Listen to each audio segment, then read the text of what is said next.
The dust of redemption's hope settled on everything, a fine red powder that tasted of endings. It coated Eleanor Vance's worn black dress and settled in the lines around her tired hazel eyes. She held her son Thomas's hand on her right and her daughter Sarah's hand on her left. Their small fingers were tight, little anchors in a sea of public shame. Her own hands were cold, despite the brutal sun that beat down on the town square. She focused on the pressure of their grip, trying to make it the only thing she felt. Sheriff Miller walked ahead of them, his shoulders slumped, as if carrying the weight of this day himself. He didn't look back. He just cleared a path through the silent, watching crowd. The townsfolk had gathered as if for a hanging. There were faces she knew, women she had shared bread with, men who had tipped their hats to her husband, Robert. Now they stared with a mixture of pity, morbid curiosity, and a chilling sort of relief that it was not them. Eleanor kept her chin high, her gaze fixed on the crude wooden platform in the center of the square. It was just a few steps. She could walk a few steps. Each footfall on the dusty ground felt heavy, a final march away from the life she once knew. Just 6 months ago, she was Mrs. Robert Vance, the wife of a charming man with a quick smile and a future full of promises. Now she was the widow Vance, a debt to be settled, a problem to be sold. Her mind refused to form the word. Sold. The sound of it was a physical blow. She could feel Sarah trembling beside her, a constant small vibration that traveled up her arm and into her heart. The little girl clutched a rag doll to her chest, its button eyes staring out with the same blank terror Eleanor felt inside. Thomas, at 10 years old, was trying so desperately to be brave. He walked with a stiff back, his jaw set, his eyes darting across the crowd with a fierce, protective glare that was far too old for his face. He was her little man, her rock, and the sight of his manufactured courage was almost more than she could bear. He was trying to protect her when she, his mother, had failed so completely to protect him. The shame was a hot liquid in her throat, threatening to choke her. She swallowed it down, forcing the burn to stay inside. She would not cry. Not here, not in front of them. They reached the steps of the platform. Sheriff Miller paused and finally turned, his face a mask of grim duty. His eyes were kind, but it didn't help. Kindness was a luxury she could no longer afford. "Eleanor, he said, his voice low and rough. He didn't know what else to say. There was nothing to say. He gestured toward the steps. Eleanor took a deep breath, the air thick with the smell of livestock and nervous sweat. She squeezed her children's hands once, a silent message of reassurance she did not feel. Then she guided them up the 3 wooden steps. The platform was only a few feet off the ground, but it felt like a mountain peak. From here, she could see everyone, every curious glance, every whispered comment, every pitying shake of the head. The world had shrunk to this single, sun-scorched stage in the ring of watching eyes.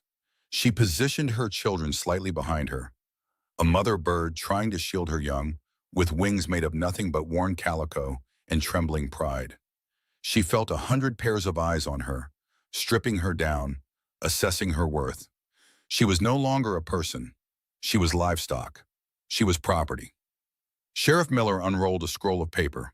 The crackle of the parchment was unnaturally loud in the dead silence. He cleared his throat, avoiding her gaze, and began to read. His voice was flat, devoid of emotion, the official tone of a man delivering a verdict that was already written. "By the authority of the territory and the creditors' laws of this township," he began, "be it known that the estate of the late Robert Vance has been found wanting." Eleanor closed her eyes for a brief second. Robert. The name was a ghost on the wind. She could still see his smile, still hear his laugh. He had promised her a good life, a safe life. He had built their small house with his own hands.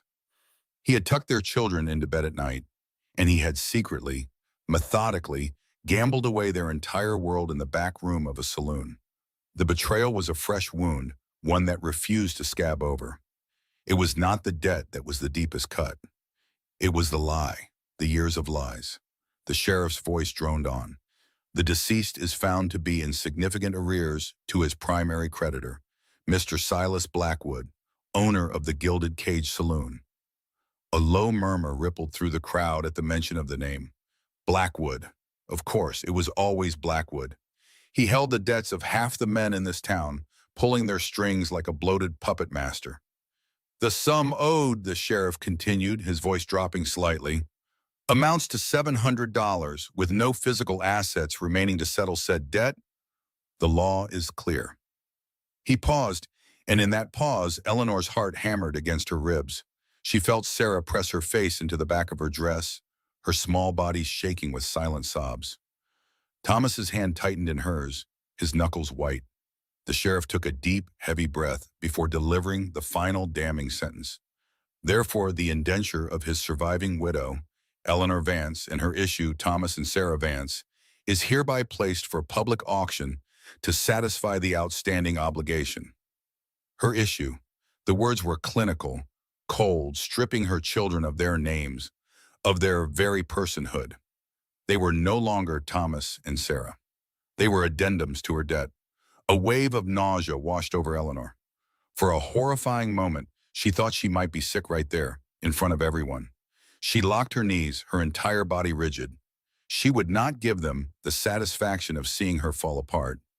She focused on the splintered wood of the platform beneath her worn shoes. She could feel the grain through the thin soles. It was real. This was real.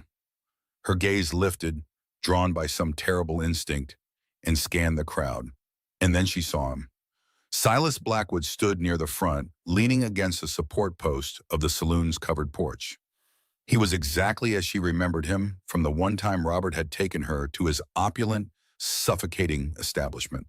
He was a pudgy man, poured into a suit of gaudy purple silk that was too tight across his belly.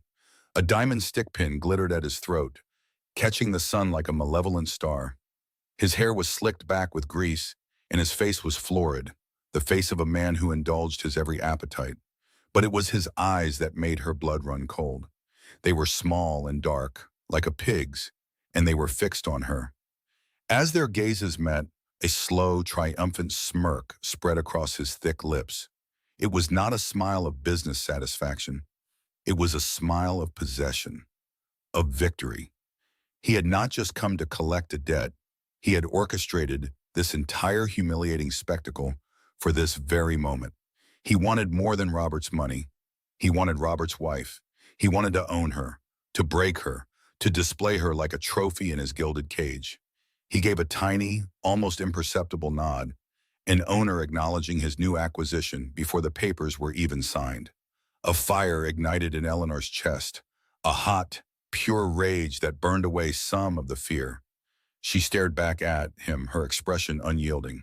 She would not look away. She would not grant him the power of her fear.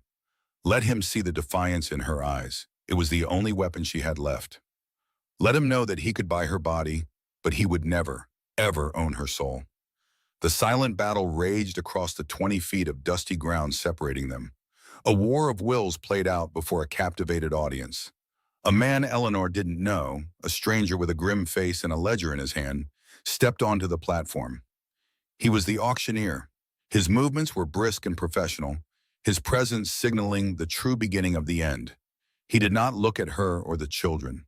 They were merely the goods. He faced the crowd, his voice a sharp commercial bark that cut through the heavy silence. "We are here today for the indenture of the Vance family," he announced, his tone utterly detached. "The terms are for a period of 5 years, or until the purchase price is worked off to the satisfaction of the buyer. The lot includes the woman, Eleanor Vance, and her 2 children." He paused, letting the weight of his words sink in. He scanned the faces, gauging the interest, the depth of the pockets. Eleanor felt Thomas flinch beside her at the word lot.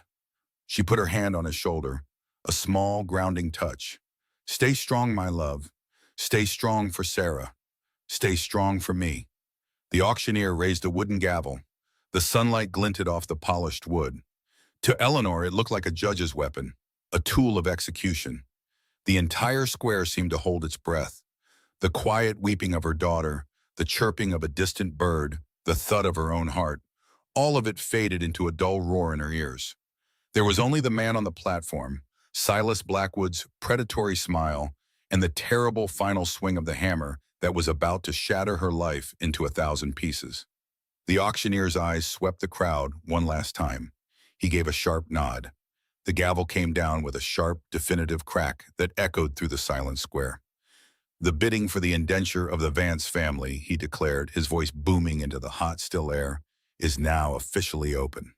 The sharp crack of the gavel echoed and then died, leaving a silence that was louder than any shout. It hung in the dry, sun-baked air of redemption's hope, a heavy blanket over the assembled crowd.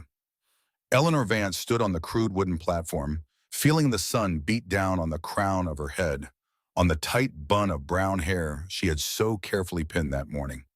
It felt like a lifetime ago, a morning that had belonged to a different woman. Now she was a spectacle, a debt to be settled. Her fingers were laced tightly with her children's. Thomas on her right stood unnaturally still, his small 10-year-old hand rigid in hers. On her left, 6-year-old Sarah trembled, her knuckles white as she gripped her mother's skirt with her other hand. Eleanor kept her eyes fixed on a splintered board at her feet. She would not look at them. She would not give them the satisfaction of seeing her break. She could feel their stares, hundreds of them, a physical weight pressing down on her. These were people she knew. Mrs. Gable from the bakery, who always saved a sweet roll for Sarah. Mr. Henderson, the blacksmith, whose son played marbles with Thomas. They were her neighbors. Today, they were her audience. A low murmur rippled through the crowd, a sound of discomfort and pity. Eleanor's shame was a hot coal in her stomach. The dress she wore, faded but clean, suddenly felt like a costume for a place she never wished to be in. The scent of dust, nervous sweat, and the faint, ever-present smell of livestock from the nearby pens filled her nostrils, a smell she now associated with utter degradation. The auctioneer, a man named Peters, with a face like worn leather, cleared his throat. He avoided looking directly at Eleanor, his gaze sweeping over the crowd instead. The indenture of the widow Vance and her issue is now open for bidding, he announced, his voice flat and devoid of emotion. The debt stands at $400. Let's start the bidding. Silence answered him, a long, agonizing quiet where the only sounds were the creak of a distant wagon and Sarah's tiny, muffled sniffles. Eleanor squeezed her daughter's hand gently, a silent command to be brave, a plea she felt her own courage could not answer. Then a voice, thin but clear, cut through the tension. $5. It was Martha Gable, her round face etched with worry, her hands twisting in her apron. The bid was an absurdity, an insult to the debt, but it was not meant as a real offer. It was a gesture, a small spark of defiance in the face of the town's ugly secret. The auctioneer sighed, a puff of irritation. Mrs. Gable, this is not a church social. We need a serious opening bid. $10, a man called out from near the back.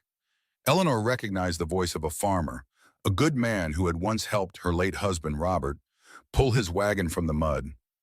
It was another impossible bid, another small protest. They were not bidding to own her. They were bidding to say this was wrong. Her heart, a cold, tight knot in her chest, felt a flicker of something that might have been gratitude, but it was extinguished as quickly as it came. These gestures were kind, but they were also useless. They only prolonged the humiliation. They made it worse. From his position in front of the gilded cage saloon, Silas Blackwood watched the proceedings with an air of immense satisfaction. He let the pitiful offers hang in the air, a smirk playing on his pudgy face. He was enjoying this. He was the playwright, and this was his masterpiece of cruelty. Eleanor could feel his eyes on her, a slimy, possessive gaze that made her skin crawl. She had seen that look before, in the saloon when Robert had taken her there once on a foolish whim. Blackwood had looked at her then as if she were already one of the tarnished treasures in his gaudy establishment. Now his dream was moments away from becoming a reality. He pushed himself off the post he was leaning against, his gaudy suit shining in the sun. He let the silence stretch for another full minute. He wanted her to feel the absolute hopelessness of her position. He wanted every person in that square to understand that he held all the power. Eleanor focused on the rhythmic pattern of her own breathing. In, out. A steady count in her head to keep from screaming. She thought of Robert. She saw his easy smile, the way he would tip his hat to her, the promises he made when they were young. How could the man she loved, the father of her children, have done this? The debt ledger, bar, that small, terrible book the sheriff had shown her, was seared into her memory. Page after page of Robert's neat handwriting, documenting the slow, methodical destruction of their lives. A secret world of cards and whiskey and IOUs to a man like Silas Blackwood. The grief she felt for her husband was now poisoned with a bitter, burning rage. He had not just died, he had sold them. Finally, Blackwood spoke. His voice was oily and loud, designed to carry across the entire square. $20. The words dripped with condescension. The crowd stirred. $20. The price of a few bottles of his cheapest whiskey. The price of a broken saddle. He was not just bidding. He was making a statement. He was pricing her worth. He was telling the whole town and telling her that she was nothing. Eleanor flinched as if struck. Her head snapped up for a fraction of a second, her eyes meeting his. She saw the triumph there, the pure, malevolent pleasure he took in her debasement. She immediately dropped her gaze back to the splintered wood, but it was too late. He had seen her pain. He had tasted it. Thomas's hand tightened in hers, his knuckles pressing into her skin. "I hate him," he whispered, his voice trembling with a boy's impotent fury. "I hate him, Mama." "Hush, Thomas," Eleanor murmured, her own voice barely a breath. "Look at the clouds. Find the shape of an animal for me." It was a silly game from a better time, a desperate attempt to pull him away from the horror of this moment, but his eyes remained fixed on Blackwood, a hard, defiant glare that was far too old for his face. The auctioneer, Peters, looked at Blackwood with a mixture of deference and disgust. "I have a bid of $20, he announced, though his tone made it clear he knew this was just part of the show. "Do I hear 25? Anyone for 25? He made a show of scanning the silent crowd. No one moved, no one spoke. The small acts of defiance were over. Blackwood had made his point. The air grew thick and heavy again. Eleanor felt as if she were suffocating. She wanted to cover her children's ears to shield them from the next words she knew were coming. She wanted to disappear. Blackwood let out a short, humorless laugh. "All right, Peters, enough of this foolishness. Let us conclude this unfortunate business." He took a deliberate step forward, planting his feet firmly in the dust. He straightened his tie, a diamond stick pin glittering like a shard of ice. He looked directly at Eleanor, ignoring the auctioneer, ignoring the crowd. He was speaking only to her. $200, he said. The words were not shouted. They were spoken with a calm, chilling finality. A collective gasp went through the crowd. $200. It was an astonishing sum. It was more money than most men in Redemption's Hope saw in a year of hard labor. It was a farmer's entire savings. It was a king's ransom in this dusty, struggling town. With that single bid, Silas Blackwood had ended the auction. He had silenced any lingering thoughts of pity or protest. He had built a wall of gold around Eleanor and her children, a wall no one else could possibly scale. This was not a bid. It was a declaration of ownership. Eleanor felt the last vestiges of her strength begin to crumble. $200. The number echoed in the hollow space inside her. It was the price of her body, the price of her son's future and her daughter's innocence. It was the bill of sale for their souls. She could picture it already, the back rooms of the gilded cage, the endless nights, the leering faces of drunken men. The hollow-eyed women who worked for Blackwood, their spirits broken long ago. This was the fate he had purchased for her and her children. What would happen to them? Would they be sent away? Forced to work as drudges in his kitchens, growing up under the shadow of his cruelty? The fear was a physical thing, a cold hand closing around her throat. Tears she had sworn she would not shed burned behind her eyes. She fought them back, her jaw clenched so tightly it ached. She had to be strong for them. She had to. She drew Sarah closer, wrapping an arm around her small, shaking shoulders. The child buried her face in Eleanor's dress, her little body racked with silent sobs. Eleanor looked down at the top of her daughter's blonde head, at the handmade rag doll clutched in her hand. A wave of such profound love and despair washed over her that she felt her knees weaken. She had failed them. In the end, her dignity, her honor, her love, none of it was enough to protect them. The auctioneer, looking visibly relieved that the charade was almost over, moved to finalize the sale. He no longer bothered to look at the crowd. He knew there would be no other bids. $200 from Mr. Blackwood, he called out, his voice now brisk and businesslike. A handsome sum. A final sum, I expect. He paused for effect, a formality that was almost as cruel as the bid itself. Going once, the word struck Eleanor like a hammer blow. Going once, it was happening. The world she had known was over. The life she had built, the future she had dreamed of for her children, was turning to ash. She squeezed her eyes shut, unable to watch the gavel rise. She could not bear to see the final symbolic act that would seal their doom. Her world narrowed to the desperate, clinging grip of her children's hands. That was all that was left. That was all that mattered. The sun was hot on her closed eyelids, a red haze against the darkness. In her mind, she was no longer in the town square. She was in a gilded cage, and the door was swinging shut. The words hung in the oppressive heat, each one a stone dropped into the silent well of the town square. Going once. The phrase echoed in Eleanor's mind, not with sound, but with a chilling finality that seemed to suck the very air from her lungs. She felt the slight, trembling weight of her daughter, Sarah, pressing against her leg. Beside her, Thomas stood unnaturally still, his small hand a rigid claw in hers.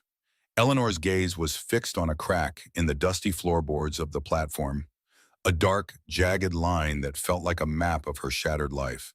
She focused on it, trying to pour all her terror, all her shame into that single, meaningless detail. If she could just stare hard enough, perhaps the world around her would simply dissolve. The sun beat down on her head, her severe bun doing little to shield her from its relentless glare. She could smell the sour scent of unwashed bodies in the crowd, the faint, sweet odor of manure from the livery, and the sharp, clean smell of fear coming from her own skin. Then came the auctioneer's voice again, slow and devoid of any emotion. It was the voice of a man weighing grain or counting timber, a voice that turned human lives into simple commerce.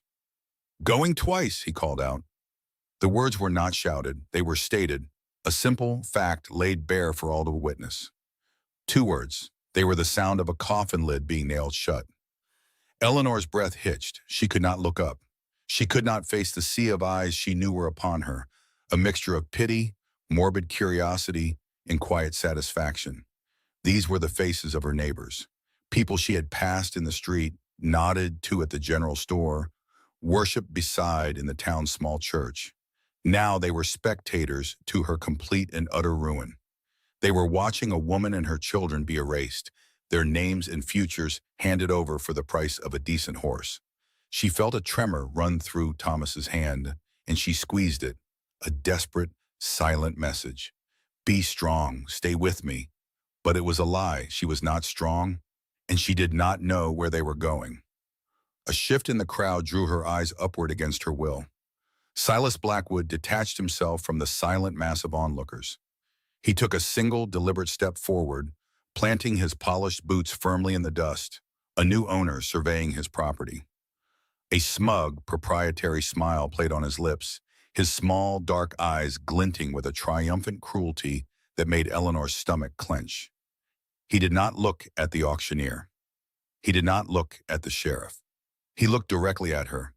His gaze crawled over her faded dress, her pale face, her tightly bound hair. It was a look of appraisal, of ownership already claimed. He was not bidding on a possibility. He was formalizing a reality he had engineered from the very beginning.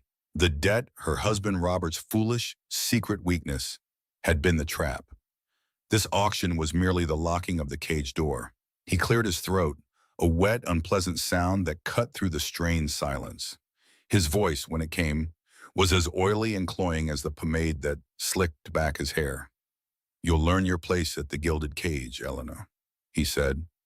He spoke as if they were alone, his tone a grotesque parody of intimacy. He used her first name, a liberty no one but her late husband had ever taken, and it felt like a violation. The gilded cage, his saloon, the most opulent building in town, known for its loud music, its endless river of whiskey, and the women who worked there with painted smiles and hollow eyes. A cage, no matter how gilded, was still a cage. Eleanor felt a wave of nausea so profound, the entire square seemed to tilt. The sun-bleached facades of the buildings swam before her eyes. This was his plan.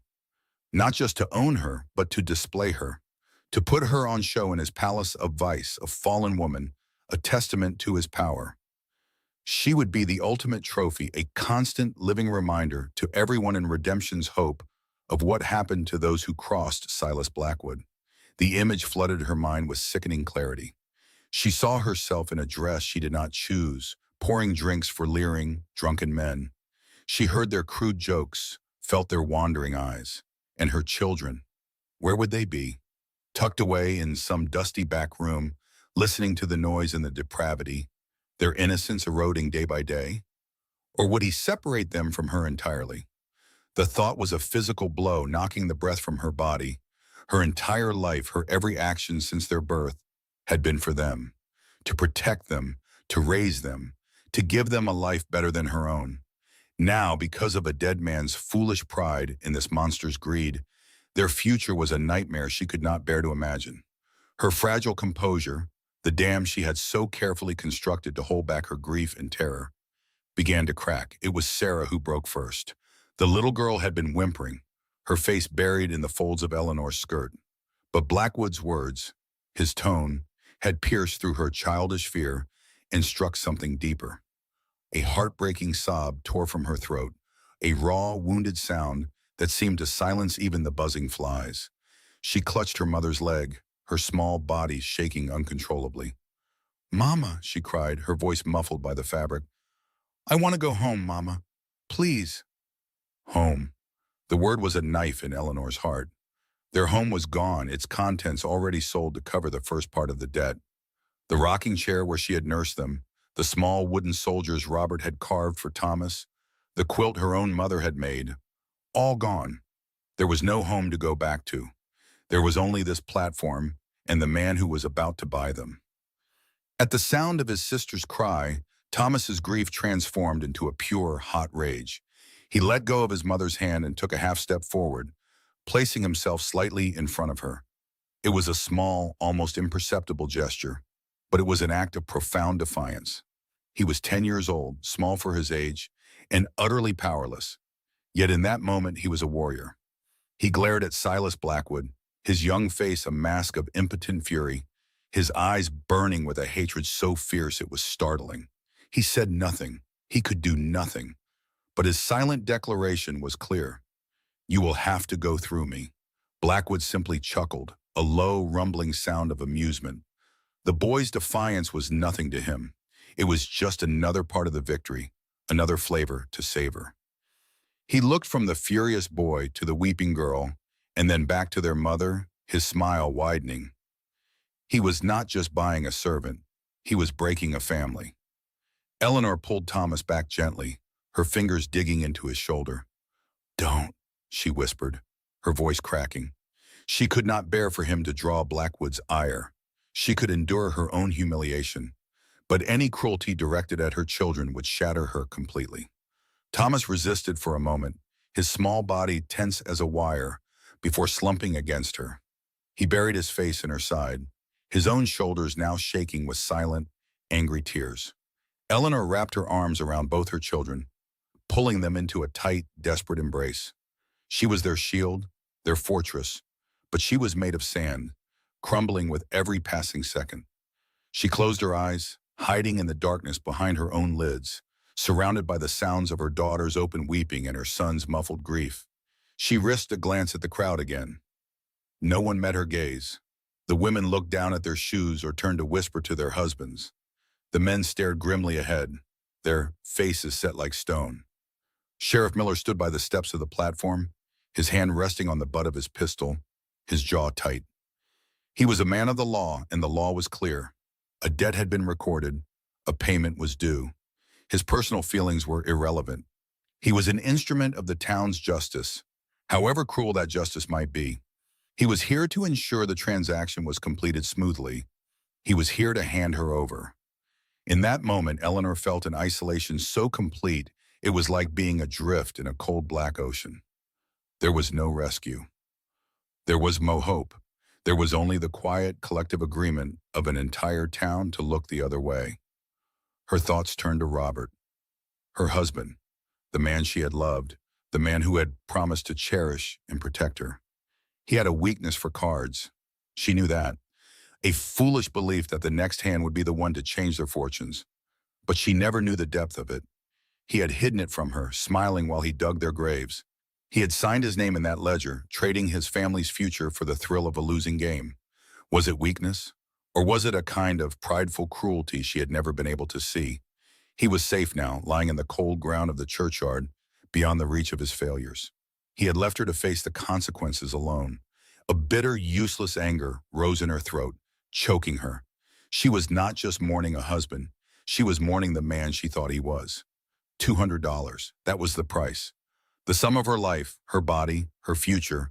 The sum of her son's spirit and her daughter's innocence. It was an insultingly small amount, a price Blackwood had set deliberately to humiliate her. He could have paid 10 times that without a thought. But he wanted to show everyone how little she was worth. He wanted to own her for a pittance. The auctioneer, seeing no other bids and sensing the crowd's restlessness, decided it was time to end the spectacle. He was a practical man, and the day was getting on. He moved to the front of the platform, his face a grim mask of professional duty. He did not look at Eleanor or her crying children. He looked out over the silent crowd, at the shimmering heat rising from the dusty street. He raised the wooden gavel high. The polished dark wood caught a glint of the afternoon sun, a flash of light before the final darkness. Eleanor watched it ascend. It seemed to hang in the air for an eternity, a suspended sentence. This was it, the end of Eleanor Vance, the beginning of whatever horror awaited her at the gilded cage. Her mind went strangely blank. The fear did not disappear, but it became a distant hum, a thing she observed rather than felt. She held her children, felt their warmth, their trembling bodies, and she committed the feeling to memory. This was the last moment she was theirs, and they were hers before they belonged to him. The auctioneer's voice boomed across the square, loud and final, a sound designed to carry, to make the transaction undeniable in public. It cut through Sarah's sobs in the thick, heavy silence. Sold for $200 to... The sound of the word was a hammer blow against the anvil of her heart. Sold. The auctioneer's voice, a gravelly pronouncement of doom, echoed in the unnatural quiet of the town square. Eleanor Vance squeezed her eyes shut, a final act of defiance against a world she could no longer bear to see. She had nothing left but the darkness behind her eyelids. In that small, private space, she could pretend she was somewhere else. She could pretend she was back in her small cottage, the scent of baking bread in the air, with Thomas reading by the fire and Sarah humming to her doll. A life that now felt like a story told about someone else. The cheap fabric of her dress felt abrasive against her skin. The sun beat down on her head, relentless and cruel. She could feel the dampness of her daughter's tears soaking into her skirt, in the rigid tension in her son's small hand. The world had shrunk to these three things: the heat, the tears, the tiny, defiant grip of her son. The auctioneer's final words began to form, the syllables stretching out, each one a nail being driven into her future. Sold for $200 to... The name was coming, the name she had been dreading since her husband Robert's passing. The name that tasted like ash and cheap whiskey. Silas Blackwood. Her body braced for it, for the finality of that ownership. Her soul recoiled, a silent, desperate scream that no one could hear. She was prepared for the jeers, for the triumphant laughter from the saloon owner, for the final crushing weight of utter despair. She was ready to be led away, to become a thing, a piece of property in the gilded cage. Then, something impossible happened. A sound cut through the suffocating air. It was not a shout, or a cry, or a protest. It was a voice, a man's voice, calm and deep, resonant as a church bell ringing in the distance. It came from the back of the crowd, clear and steady, carrying over the shuffling feet and nervous coughs with an authority that commanded attention. It spoke only three words: $1,000. The sound was so unexpected, so utterly out of place, that for a moment Eleanor thought she had imagined it, a fever dream born from the heat and her grief. It was a sum so preposterous, so disconnected from the grim reality of her situation, that it made no sense. $200 was an insurmountable fortune for her. 1,000 was the price of a small ranch, of a herd of cattle, of a new life in one. It was not the price for a ruined woman and her two children. Time seemed to stutter, to halt. The auctioneer's mouth hung open, the name Blackwood dying on his lips. His gavel, which had been descending in its final terrible arc, stopped in midair as if caught by an invisible hand. A collective gasp swept through the crowd, a single unified sound of disbelief. It was followed by a wave of murmurs, a rustling of fabric and creaking of leather as every single person in Redemption's Hope turned. Heads craned, bodies shifted. The sea of faces that had been fixated on her humiliation, a wall of judgment and pity, turned as one. They looked away from the spectacle on the platform. For the first time that agonizing morning, Eleanor was not the center of their gaze. The sudden release from 100 pairs of eyes was a physical shock, like being dropped into cold water. She opened her own eyes, blinking against the sudden harsh light. Her gaze followed the direction of the crowds. She saw them parting, creating a narrow aisle of dusty space. And there, at the end of that human channel, stood the source of the voice. He was leaning against a wooden support post for the general store's awning, one booted foot crossed casually over the other. He did not look like a man who had just thrown a fortune into the wind. He looked like a man waiting for a train. He was tall and broad-shouldered, wearing the simple, dusty attire of a rancher.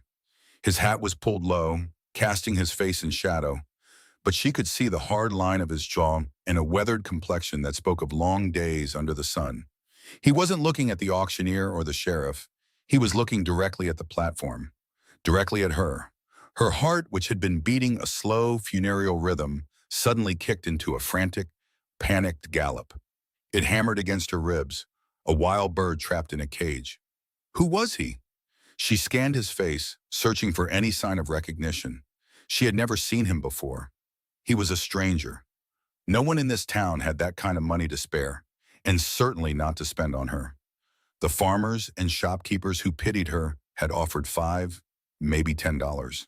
This man had offered a sum that could buy the entire main street. A tiny, treacherous spark of hope flickered to life in the deepest, most desolate corner of her soul. It was a terrifying feeling. Hope was a luxury she could not afford, a poison that only made the inevitable end more painful. She tried to extinguish it, to remind herself that this changed nothing. She was still for sale. The only thing that had changed was the potential buyer. This man could be worse than Blackwood. He could be crueler, his motives darker. Yet as she looked at him, she saw none of Blackwood's oily smugness, none of the predatory hunger. His expression was utterly unreadable, his gray eyes calm and steady beneath the brim of his hat. He simply stood there, a silent, immovable object that had just brought the entire town to a dead stop. Then she dared to look at Silas Blackwood. The transformation was startling. The triumphant, possessive smirk had vanished from his face, wiped away as if by a physical blow. His pudgy features, usually florid with drink and self-satisfaction, were twisted into a mask of disbelief. His small, dark eyes widened, then narrowed into slits of pure fury. He stared at the stranger, his jaw working silently. This was not part of his plan. He had orchestrated this entire humiliation perfectly.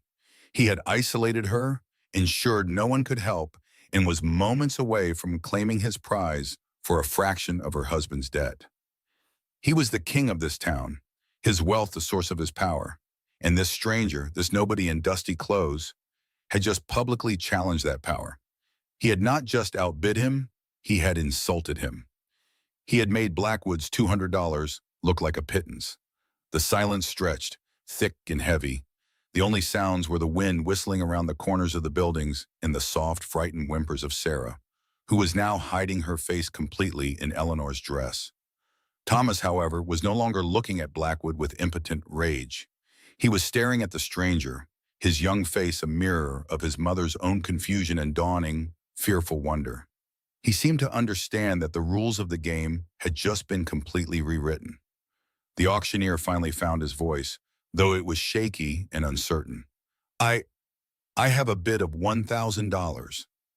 He looked from the stranger to Blackwood, his face pale with sweat. He was a man caught between two powerful forces, and he clearly did not know what to do. The whole town was watching, waiting. The air crackled with tension. This was no longer just an auction for a debtor's family. It was a duel.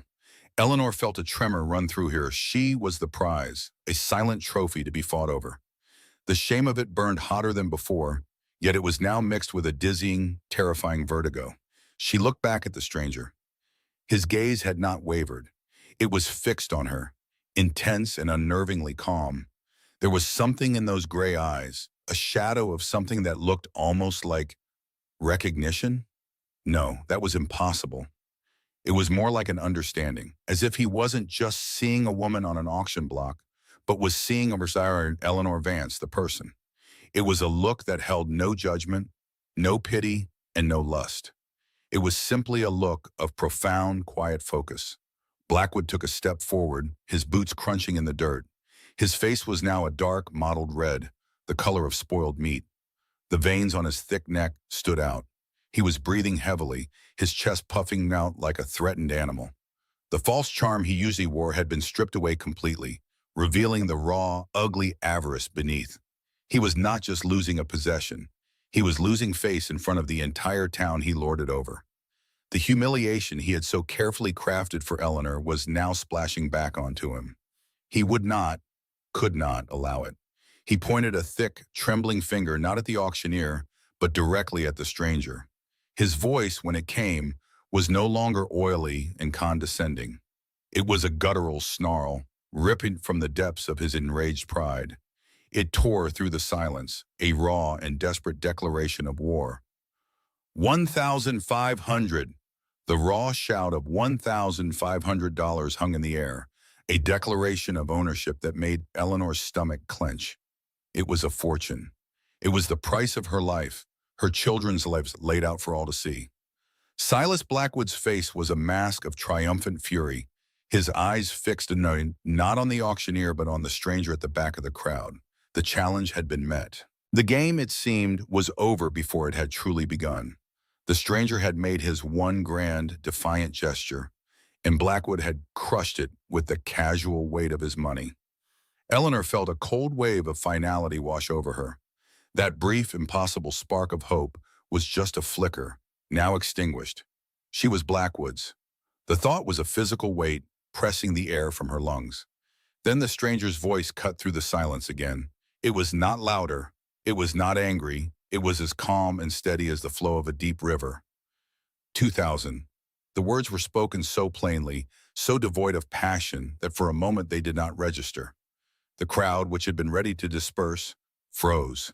Heads swiveled back toward the tall man leaning against the post.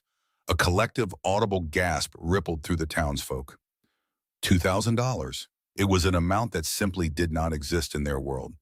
It was the cost of a prime herd of cattle, the price of a small ranch with a running creek. It was not a sum one paid for a widow's indenture. It was an act of madness. Blackwood's triumphant smirk vanished, replaced by a deep, mottled red that crept up from his collar. His jowls quivered. He took a half-step forward, his bulk straining the buttons of his gaudy suit. He seemed to be physically wrestling with the number, unable to comprehend the quiet defiance it represented. His mouth opened and closed, but no sound came out. The stranger, Jacob Thorne, did not move. His gray eyes remained fixed on the auction platform, his expression as unreadable as a weathered stone. He was not looking at Blackwood. He was looking at Eleanor. Eleanor felt that gaze like a physical touch.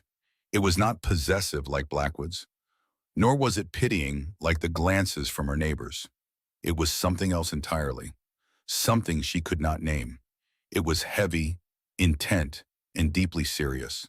It felt as if he were seeing not just the woman on the platform, but everything that had brought her there. The shame, the fear, the fierce, desperate love for her children. For the first time all day, she felt seen, and the sensation was so foreign it was almost painful. She held her breath, her knuckles white where she gripped Thomas's small shoulder. Her son stood rigid, his young face a mixture of terror and confusion as he stared at the two men who were fighting over them like a piece of property. 2,500, Blackwood finally roared, his voice cracking with rage. He was shouting now, his composure shattered. The oily charm was gone, replaced by the raw, ugly core of the man. This was no longer a business transaction. It was a battle of wills, a public humiliation he refused to endure. He stabbed a thick finger toward Thorne. "Do you hear me, you drifter? 2,500. The crowd murmured, the sound like dry leaves skittering across the dust. This was no longer an auction. It was a spectacle. A duel fought not with pistols at dawn, but with banknotes at high noon. Thorne's response came without a moment's hesitation. His voice remained level, almost conversational. 3,000. A woman in the front row fainted. Her husband and a neighbor scrambled to help her, but few others paid any mind. All eyes were locked on the drama unfolding. $3,000. The sheriff, a man who had seen his share of strange things on the frontier, simply took off his hat and wiped his brow with the back of his sleeve, his mouth slightly agape. The auctioneer looked back and forth between the two bidders, his gavel held limply in his hand. He was no longer in control of his own auction. He was just a witness. Eleanor's mind began to spin. The numbers were becoming meaningless. Surreal. $3,000. Robert had died over a debt of less than a tenth of that. Her husband, her charming, reckless Robert, had thrown away their entire world for a pittance, and now a complete stranger was offering a king's ransom for the wreckage. Why, the question hammered at her, a frantic, desperate pulse in her temples. Who was this man? Was this some crueler game? A proxy war fought by men with fortunes she could barely imagine, with her and her children as the prize. The sliver of hope she had felt earlier was now consumed by a vast and terrifying confusion. To be bought by Blackwood was a horror she understood. To be bought by this man was to be cast into a complete and utter unknown. 3,500! Blackwood screamed. Spittle flew from his lips. His face was a grotesque mask of fury. His eyes bulging. He was no longer just bidding. He was throwing his wealth at the stranger like a weapon, trying to bludgeon him into submission. He glared at Thorne, his chest heaving. "I own this town. You have nothing!" The stranger, Jacob Thorne, slowly pushed himself off the post. He stood to his full height, and for the first time, Eleanor appreciated how tall he was. He was broad-shouldered and solid, a man who seemed rooted to the earth itself. He took one deliberate step forward, and the crowd instinctively parted for him. He did not look at Blackwood. His gaze remained on Eleanor. The world seemed to shrink until it was only the two of them, separated by a sea of silent, staring faces. 4,000, Thorne said. The sound of the number was like a physical blow. The square fell utterly silent. Even the wind seemed to hold its breath. $4,000. You could buy the entire town, saloon and all, for not much more than that. The sum was so ludicrous, so far beyond the realm of reason, that it felt like a dream. Eleanor's knees felt weak. She swayed, and Thomas's small hand grabbed her arm to steady her. She looked down at him, at his wide, frightened eyes, and then at Sarah, who had buried her face so deep in Eleanor's skirt that only the top of her blonde head was visible. She was a mother. She was their protector. And she was being sold for a price that would be spoken of in whispers in this territory for 100 years. The shame of it was a hot, suffocating blanket. What kind of woman was she to be worth so much? What would people think? What would they say? The thought that this stranger was paying for something other than her indenture, for something more personal, was a new and terrifying possibility. Blackwood was trembling now, not just with rage, but with a kind of frantic, desperate energy. His wealth was his identity, his power, the very core of his being. To be outbid was to be unmanned. He looked around the crowd, his eyes pleading, searching for an ally, for someone to declare this stranger a fraud, a madman. But he found only stunned, captivated faces. They were not on his side. They were just watching the fall. 4,500, he stammered, the words barely audible. It was not a bid.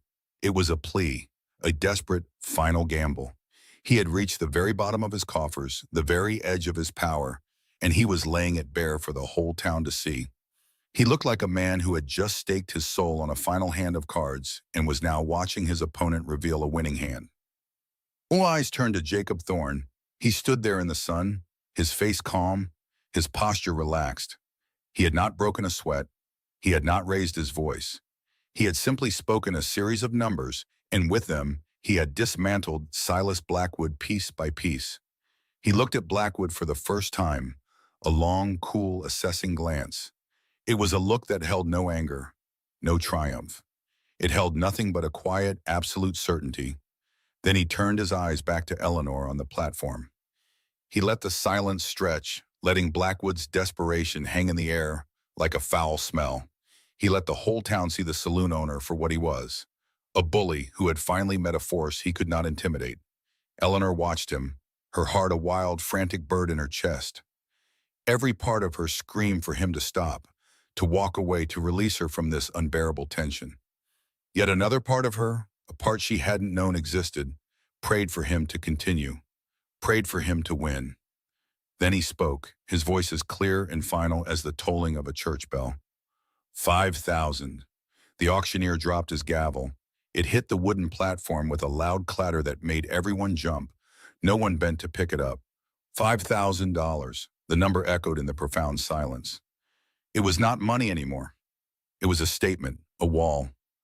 It was the end. Blackwood stared, his mouth hanging open, the color drained from his face, leaving it a pasty, sickly white. His slicked-back hair was matted with sweat. His fancy suit seemed to hang on him now, too large for his suddenly shrunken frame. He understood. Everyone understood. The stranger had not just been bidding against him, he had been playing with him. He could have named this price at the very beginning and ended it, but he hadn't. He had deliberately, calmly, and methodically stripped Silas Blackwood of his power and his pride in front of the entire town he claimed to own. The rage finally broke. It was a terrible sight. A deep, guttural sound tore from Blackwood's throat, a sound of pure, impotent fury. His hands clenched and unclenched at his sides. He looked from Thorne's implacable face to Eleanor's stunned one, and his eyes filled with a venomous hatred.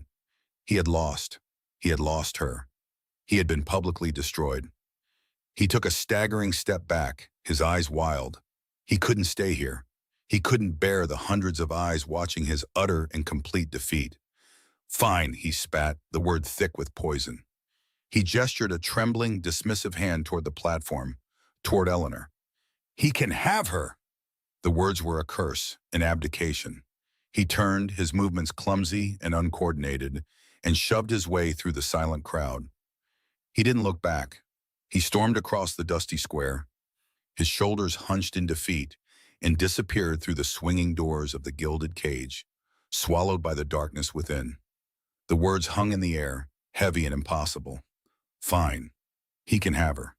The sound of Silas Blackwood's retreat was a rupture in the fabric of the day. His expensive boots scuffed and scraped against the hard-packed earth, a furious, graceless sound that was the complete opposite of his usual smug glide. Eleanor's breath, which she hadn't realized she was holding, left her in a ragged, silent gasp. Her fingers, locked so tightly around Thomas and Sarah's small hands, suddenly felt weak, her grip loosening.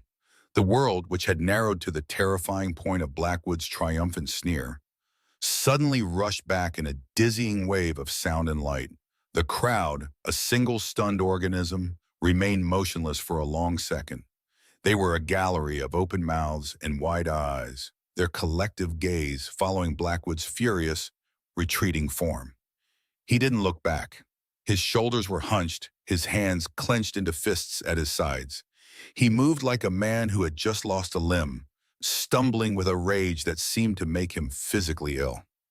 He shoved past a stunned farmer without apology, his bulk carving a path of bitter resentment through the sea of onlookers. Eleanor watched him go.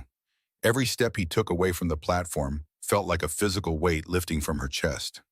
She watched him reach the swinging doors of the gilded cage, his personal kingdom of vice and degradation. He threw them open with such force that they slammed against the outer walls of the saloon, the crack of wood echoing across the square. Then he was gone, swallowed by the darkness within. The doors swung back and forth, groaning on their hinges like a final wheezing sigh of defeat. The threat was gone. The immediate, foul, and certain future she had been staring into had just evaporated in the afternoon sun. Relief came, but it was not the clean, soaring feeling she might have imagined. It was a weak, trembling thing that made her knees feel like water. It was a feeling so potent it bordered on nausea. Her gaze, freed from the magnetic pull of Blackwood's malice, drifted back across the crowd. They were no longer looking at the saloon. They were all looking at the man at the back. The stranger, the source of the impossible number that still echoed in her mind. $1,000, 2,000, 5,000. The words were meaningless, fantastical. It was more money than this entire town saw in a year. It was a fortune spent on a ruined woman and her two children. The thought did not bring comfort. It brought a new and different kind of terror, a cold dread that settled deep in her bones, far colder than the fear Blackwood had inspired. Blackwood's evil was a known quantity. This was a void. The auctioneer, a man named Peters, who normally sold cattle and foreclosed farm equipment, seemed to finally remember his role. He blinked, his Adam's apple bobbing in his thin throat. He looked from the empty space where Blackwood had stood to the tall figure at the edge of the crowd. His face was pale, beaded with sweat that had nothing to do with the sun. He was holding the gavel in his hand as if he'd forgotten what it was for. He cleared his throat, a dry, rasping sound. His voice, when it came, was a reedy, uncertain thing, a ghost of its earlier boom. "Sold?" he stammered, his eyes wide and fixed on the stranger. He lifted the gavel, his hand shaking visibly. The finality of the motion sent a fresh jolt through Eleanor. She had been saved from the fire, only to be thrown into the deep, dark ocean. The wooden hammer came down. The crack it made was not loud, but in the profound silence of the square, it sounded like a gunshot.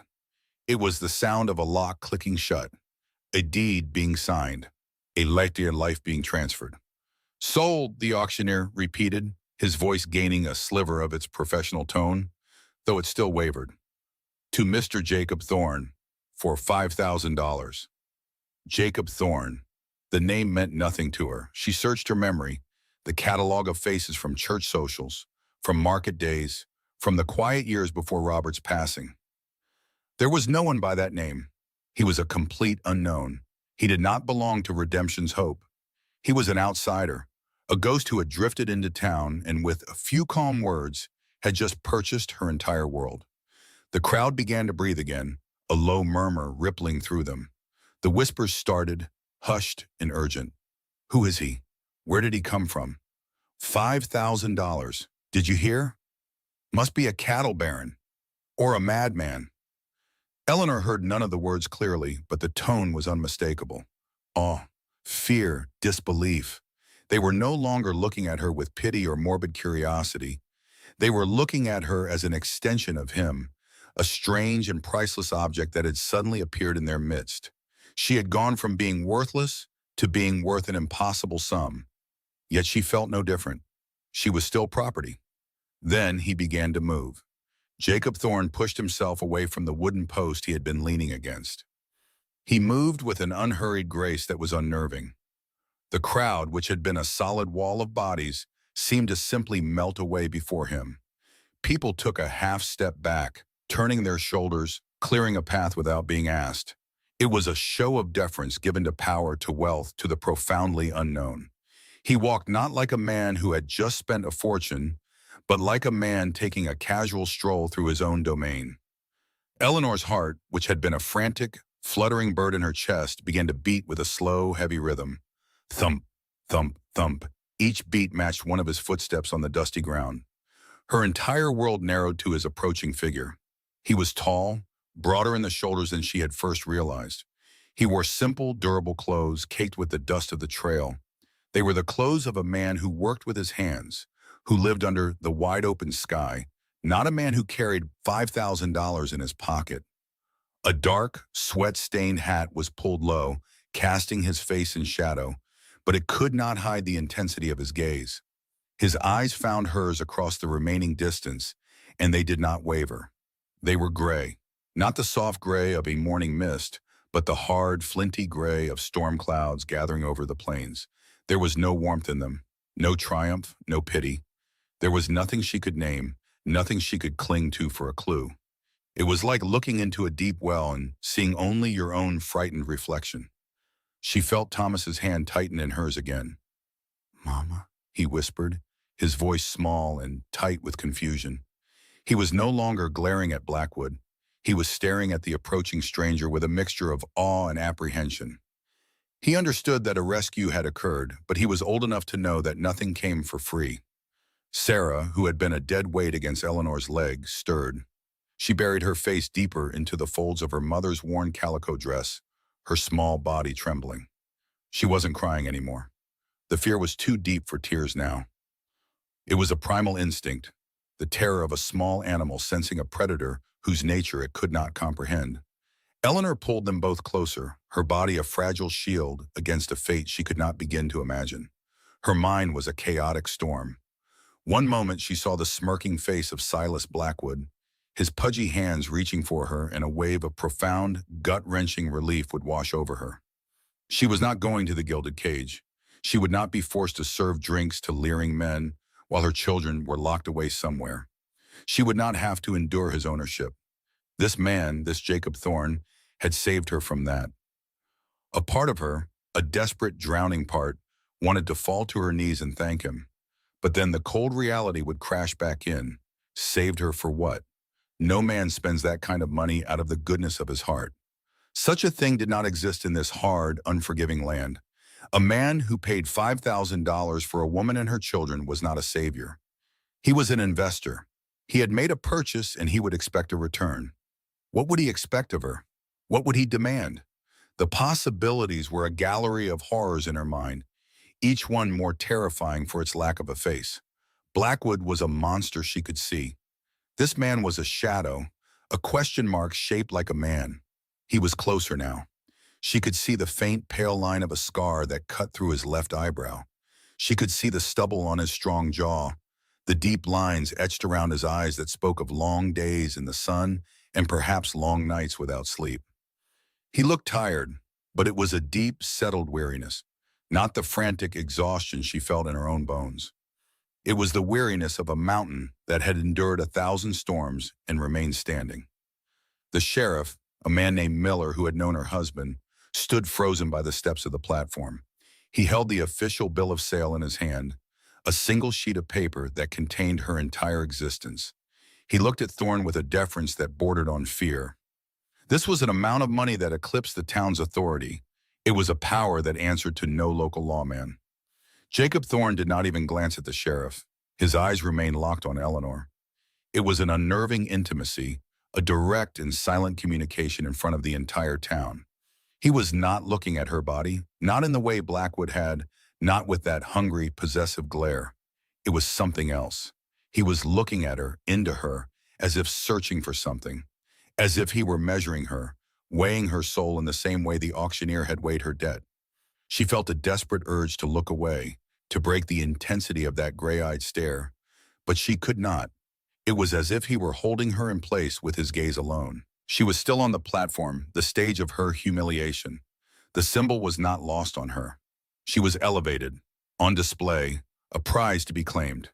He was on the ground, the solid earth, the world of the free. The space between them was only a few feet, but it felt like a chasm. He was the buyer. She was the thing that had been sold. The gavel had fallen. The law had been satisfied. Robert's debt, the ghost that had haunted her every waking moment, had been paid in full. But the price had been her freedom. It had simply been transferred from one creditor to another. He stopped. He stood directly at the foot of the platform, not 3 feet from where she stood. The brim of his hat still cast his upper face in shadow, but she could feel the full, undiluted force of his attention. The murmuring of the crowd died away completely. The only sounds were the distant lowing of cattle in a pen, the creak of a weather vane on a nearby roof, and the frantic, useless beating of her own heart. He just stood there watching her, his expression giving absolutely nothing away. There was no smile of greeting, no word of reassurance. There was only the silent, unreadable presence of the man who now owned her. Eleanor Vance stood on the auction block, her children pressed against her sides, and looked down at the stranger who had paid a king's ransom for her life. She looked into his still gray eyes and wondered, with a terror that stole the very air from her lungs, if she had been saved from a monster or merely sold to a different kind of master. Jacob Thorne stood motionless at the foot of the platform, a solid and unmoving shape against the shifting sea of murmuring townspeople. The dust settled around his worn boots. His gaze was fixed on Eleanor, unwavering, and in its depths she saw nothing she could name. There was no triumph, no avarice, no hint of the smug ownership that had radiated from Silas Blackwood. There was only a profound and unsettling stillness, a quiet intensity that was somehow more unnerving than open aggression. He was a locked room, and she was standing on the threshold, terrified of what lay inside. He did not immediately address her. Instead, he turned his head slowly, his gray eyes finding Sheriff Miller, who was still standing beside the auctioneer's block, looking dazed. The sheriff flinched slightly under that gaze, as if suddenly remembered he was part of this sordid transaction. Thorne took 2 measured steps toward him, his movements economical and devoid of any wasted energy. The crowd, which had begun to press forward in morbid curiosity, instinctively fell back, clearing a path. No one spoke. The only sounds were the whisper of the wind stirring the dust and Sarah's small, hiccuping sobs against Eleanor's skirt. From the inside pocket of his dusty coat, Thorne produced a thick, folded bundle of banknotes, bound with a simple string. He did not count them. He did not make a show of it. He simply held the bundle out to the sheriff. The sheer thickness of it was obscene. It was more money than Eleanor had ever seen in one place in her entire life. It was a king's ransom, paid for her and her children as if they were prize cattle. The thought sent a fresh wave of nausea through her. Her stomach clenched, and she had to press a hand against it to keep from doubling over. Sheriff Miller stared at the money, his mouth slightly agape. He was a man accustomed to dealing in fines for drunk and disorderly conduct, in sums that could be counted on 2 hands. This was something else entirely. This was the kind of money that built towns or destroyed them. He looked from the banknotes to Thorne's impassive face and then back again. He swallowed hard, his throat dry. His hand trembled as he reached out to take the offered payment. His fingers brushed against Thorne's, and he drew back as if he had touched a hot stove.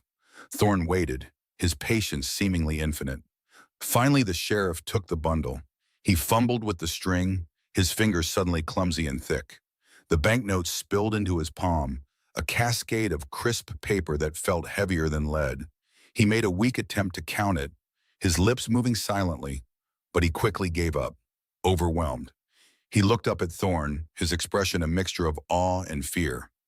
Thorne said nothing. He simply inclined his head, a barely perceptible motion, toward the small wooden desk where the official documents lay. Jolted into action, the sheriff hurried over. He picked up the bill of sale, the piece of paper that had sealed Eleanor's fate. He dipped a pen into an inkwell, his hand still shaking so much that the first stroke was a jagged black smear. Eleanor watched the tip of that pen as it moved across the paper, each letter a nail being hammered into the coffin of her life. She felt Thomas's small hand tighten its grip on her own, his knuckles white. He was trying to be strong for her, but she could feel the fine tremor running through his body. The sheriff scratched his signature at the bottom, the sound loud in the oppressive silence. He blew on the ink to dry it, a futile, nervous gesture. He then folded the paper with an air of grim finality and held it out to Jacob Thorne. This was it. The transfer was complete. Robert's debts were paid. And she, Eleanor Vance, along with her son and daughter, now belonged to this stranger. The paper was no longer a declaration of debt. It was a title of ownership. Thorne took the bill of sale. He did not read it. He folded it once more and tucked it carefully into the same inner pocket where the money had been. The transaction was over. It had been conducted in near total silence, with a cold, businesslike efficiency that was more chilling than any of Blackwood's venomous taunts. It was clean, it was legal, and it was absolute. Now there was nothing left but for the buyer to claim his purchase. Thorne turned, and this time his eyes met Eleanor's again. He began to walk toward the platform. Each step was deliberate, the crunch of his boots on the gravelly dirt counting down the last seconds of her old life. She flinched, pulling Thomas and Sarah even closer, shielding them with her body. Her arm wrapped around Sarah's shoulders, and her other hand held fast to Thomas's. She was a wall, however fragile, and she would stand between them and this man for as long as she could. Her heart hammered against her ribs, a frantic, painful rhythm. This was the moment. The mask would drop. The quiet stranger would reveal himself. He would give his first order. He would assert his dominance. She braced herself for the command. She expected a harsh word, a pointed finger, a cold dismissal of her children. Perhaps he would tell her to send them away. Perhaps he would separate them. The fear was a living thing, coiling in her gut, stealing the air from her lungs. She had been saved from the gilded cage of a saloon, but what new prison awaited her? A lonely ranch house in the middle of nowhere, with a man whose soul was a complete mystery? The unknown was a vast, dark ocean, and she was adrift with her two small children in a leaky boat. He stopped directly in front of her, at the base of the crude wooden steps. He was tall, and she had to look down to meet his gaze. The sun was behind him, casting his face in shadow, making his features impossible to read. But she could see the faint silvery line of the scar that cut through his eyebrow. She could see the lines of weariness etched around his eyes. He looked like a man who had seen too much of the world and had not liked most of what he saw. The entire town square held its breath. They were all watching, waiting for the drama to continue. They wanted to see what this silent, wealthy rancher would do with his $5,000 woman. Eleanor felt their stares like a physical weight, 1,000 tiny needles pricking her skin.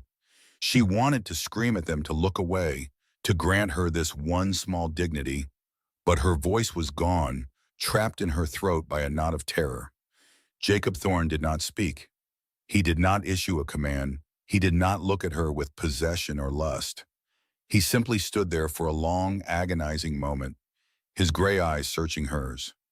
It felt as if he were looking past her fear, past her shame, and into the very core of her. It was an unnerving intimacy, more invasive than any physical touch. He saw her.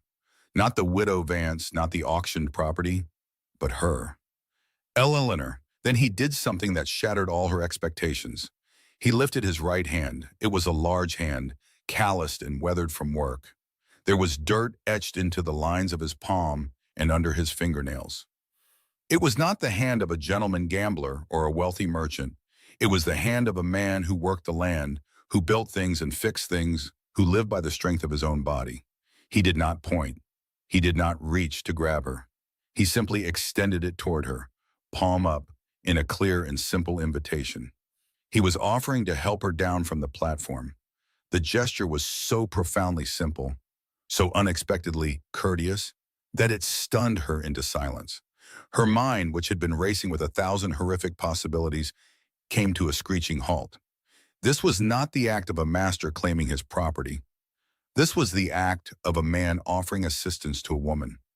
It was a gesture of respect, a small island of civility in the brutal sea of her humiliation.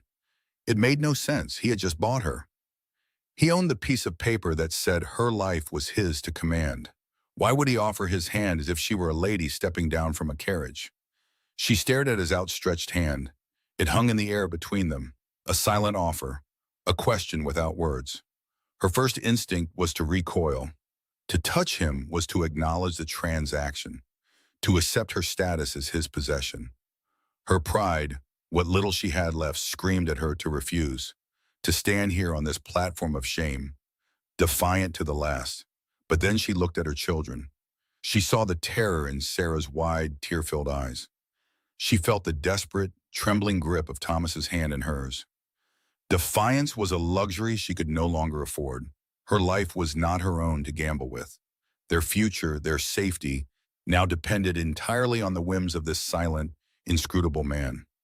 Refusing this small, simple gesture could be seen as an act of rebellion, an act he might punish. Her gaze lifted from his hand to his face. She searched his eyes again, desperate for a clue. Was it a trick? A test? A cruel joke before the real master revealed himself?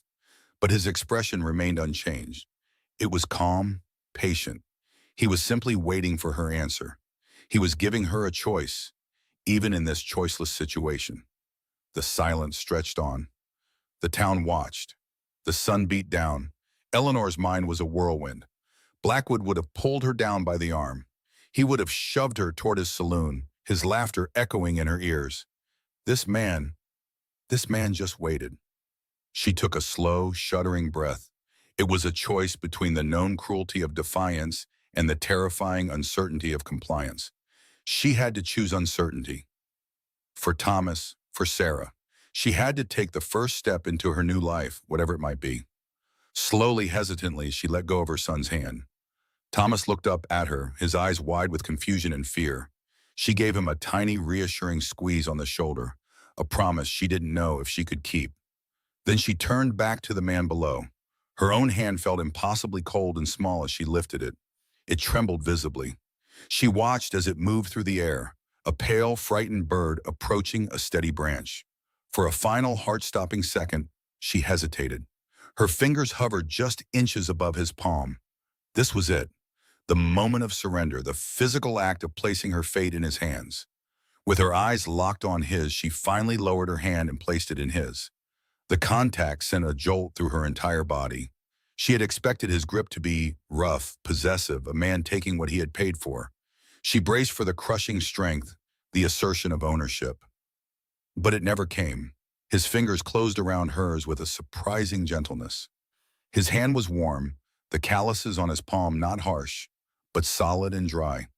His grip was firm, steady, and overwhelmingly supportive. It wasn't the grip of a master. It was the grip of an anchor in a storm.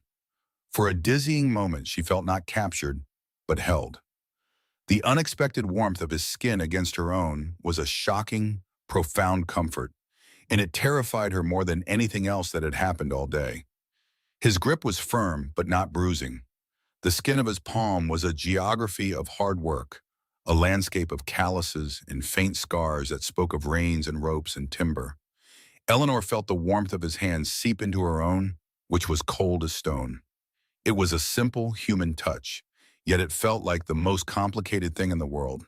It was not the greasy, possessive touch she had dreaded from Silas Blackwood. It was a steady, guiding pressure, an anchor in the swirling chaos of her mind. She kept her eyes fixed on the splintered wood of the platform steps as he led her down. One step, then another. She felt her children, Thomas and Sarah, scrambling to follow, their small hands still clutching her dress. The crowd parted before them, a silent sea of familiar faces now made strange by awe and curiosity. Their whispers followed her like a cloud of insects. She could feel their stares on the back of her neck, hot and probing. They were the same people who had watched her life unravel, the same neighbors who had offered condolences for Robert's passing, their eyes full of a pity she now understood was laced with judgment. They had watched her sell her furniture. They had watched her take in laundry until her knuckles were raw. And today they had watched her placed on a block like Livestock. Now they watched her being led away by a man who had paid a king's ransom for her. Her shame was a physical weight, bending her shoulders, but she fought against it. She lifted her chin, her gaze fixed on the space between the broad shoulders of the man in front of her. She would not let them see her break. Not now. Not after this. Jacob Thorne did not look back. He seemed completely oblivious to the stunned populace of Redemption's Hope, his focus singular as he guided her through the dust. He moved with a purpose that was unnerving. He was a force of nature that had swept into her life and altered its course irrevocably. She had been drowning, the dark water of Blackwood's world closing over her head. This man had reached in and pulled her out, but where had he brought her? To the shore or just to a different, deeper part of the ocean? The questions hammered against the inside of her skull, a frantic, silent drumming. Who are you?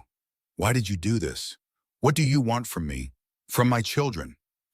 Each question was a spike of fear, and she had to swallow hard against the bile that rose in her throat. They stopped beside a wagon parked near the edge of the square. It was not the battered, rickety kind used by most dirt farmers.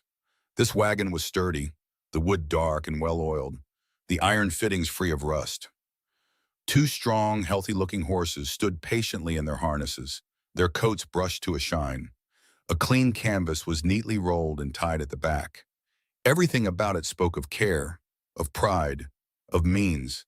It was the wagon of a man who did not neglect his property. The thought sent a fresh chill through her. She was now his property, A bill of sale in his pocket proved it. Would he care for her with the same dispassionate diligence he showed his wagon and his horses? He finally released her hand, the sudden absence of his warmth leaving her feeling strangely untethered. He turned not to her, but to the children. Sarah was half hidden behind Eleanor's skirts, her small face streaked with dirt and tears, her knuckles white where she clutched her rag doll. Thorne's expression did not change.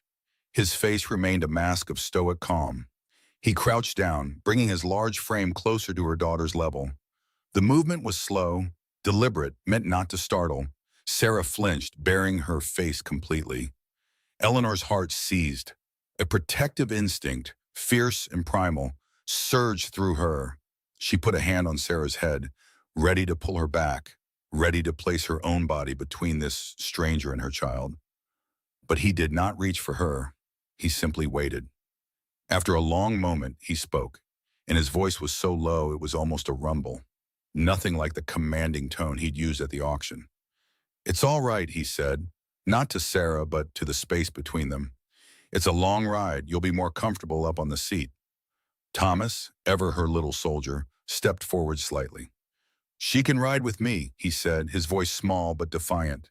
He tried to puff out his chest to stand as tall as his 10-year-old body would allow.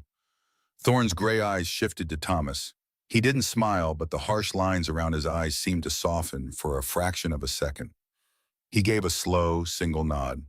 "All right, son, you can help her up." He stood and turned to the wagon, offering a hand to Thomas. The boy hesitated, looking at his mother for permission. Eleanor gave a tiny, almost imperceptible nod. She had no power here, but in this small moment, her son still looked to her. It was everything. Thomas, emboldened, ignored Thorne's hand and scrambled onto the wagon bed himself, then turned to help his sister. Jacob Thorne watched them, his hands resting on his hips. He then reached in, his large calloused hands surprisingly gentle, as he lifted Sarah and settled her safely onto a pile of clean blankets in the back. He did it with an economy of motion that was almost tender. He did not treat her like a sack of flour. He handled her as if she were precious and fragile. Eleanor watched, her breath caught in her chest. This man was a walking contradiction. He had bought her like cattle, yet he treated her child with a respect that bordered on reverence. The confusion was a physical ache behind her eyes. He then looked at Eleanor. He simply gestured to the front seat with his chin, an unspoken command. She gathered her worn skirts and climbed onto the buckboard, her movements stiff with exhaustion and dread. She sat as far to her side of the bench as possible, her back ramrod straight, her hands clenched tightly in her lap. Thorne swung up beside her with an easy grace, the bench dipping under his weight. He smelled of dust, leather, and the faint, clean scent of open air. He picked up the reins, the leather creaking softly in the sudden, profound silence. He did not look at her. He simply clicked his tongue, and the horses moved forward. The wagon rolled out of Redemption's Hope. Eleanor did not turn to look back at the town that had been her home, her prison, her stage of shame. She felt it fall away behind her, the whispers and the stares fading with the distance. They traveled in a silence that was heavier than any words could be. The only sounds were the rhythmic clop of the horses' hooves on the hard-packed dirt, the groan of the wagon wheels, and the soft whisper of the wind. The sun was hot on her face, and the endless, dusty road stretched out before them like a question with no answer. She risked a glance at his profile. He was a man carved from hardship. His jaw was set, his gaze fixed on the horizon. The faint scar that cut through his eyebrow was a pale line against his sun-weathered skin. His hands held the reins with a loose, expert confidence. There was no cruelty in his face. She had studied cruelty for months in the smug features of Silas Blackwood. This was different. This was a deep, unreadable stillness, a sorrow so old it had become part of the grain of him. She found herself wondering what had put that look in his eyes, what had carved that scar into his brow. Had he ever had a wife? A family? Her mind was a torrent. Every mile they traveled took her further from everything she had ever known. Every turn of the wheels was a turn of the screw, tightening the knot of fear in her stomach. Where was he taking them? To a life of servitude on some remote, desolate ranch? Was she to be his cook, his cleaner, his... She couldn't let her try and finish the thought. She squeezed her eyes shut for a moment, picturing Thomas and Sarah. For them. She would endure anything for them. Her pride was a luxury she had been forced to discard back on that platform. All that mattered now was their survival. Hours passed, the sun arced across the vast empty sky. The landscape began to change. The flat, scrubby plains slowly gave way to rolling hills dotted with juniper and pine. The air grew cooler, carrying the clean, sharp scent of the trees. It was a relief after the stale, dusty air of the town. Thorne said nothing. He drove on, his focus unwavering. At one point, he reached for a canteen by his feet. He uncorked it, took a short drink, and then held it out to her without a word. Eleanor stared at the canteen. It was a simple gesture of consideration, but it felt monumental. Her throat was parched, her lips cracked from the dry heat. She hesitated for only a second before taking it. Her fingers brushed against his as she did, and again she felt that surprising warmth. She drank greedily, the cool water a blessing.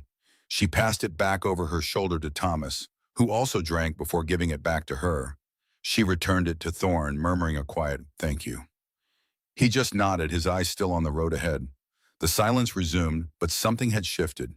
It was no longer entirely hostile. A small, fragile bridge had been built between them with a shared drink of water. It wasn't trust, not even close, but it was a crack in the wall of her terror. From the back of the wagon, she could hear Sarah's soft breathing. The rocking motion had lulled her to sleep. Thomas was quiet, leaning against a sack of grain, his eyes heavy but still watchful. He was trying so hard to be strong for her. The sight of him, so small and so burdened, made her heart ache with a love so fierce it was painful. She had failed him. She had failed them both. Robert's secrets had become their cage. Her thoughts drifted to her late husband. She remembered his easy smile, the way he could charm anyone. She had loved him, had believed in the life they were building. She never saw the darkness in him, the desperation that drove him to Blackwood's gambling tables night after night. He had sold their future one card at a time, leaving her to pay the final, terrible price. The bitterness was a familiar, acrid taste in her mouth. She had mourned the man she loved. Now she mourned the illusion she had mistaken for a life.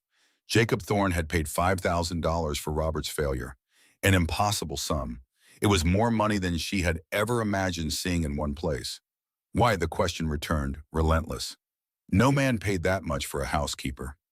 The fear came rushing back, cold and sharp. As the afternoon bled into evening, the light began to soften. The harsh glare of the sun was replaced by a gentle golden glow that painted the hills in hues of orange and deep purple. The air grew cool and sweet. They were climbing now, the road narrowing into a track that wound through a forest of tall pines. The sound of the wind sighing through the branches was a peaceful, lonely sound, and beneath it, another sound began to grow. The soft, constant murmur of running water. The wagon rounded a final bend, and the trees opened up into a wide, green valley. Eleanor gasped. Before them lay a ranch nestled beside a creek that glittered in the last rays of the setting sun. It was not a sprawling, imposing estate, but it was beautiful. A simple, sturdy ranch house with a stone chimney stood at its center, smoke curling lazily into the twilight sky.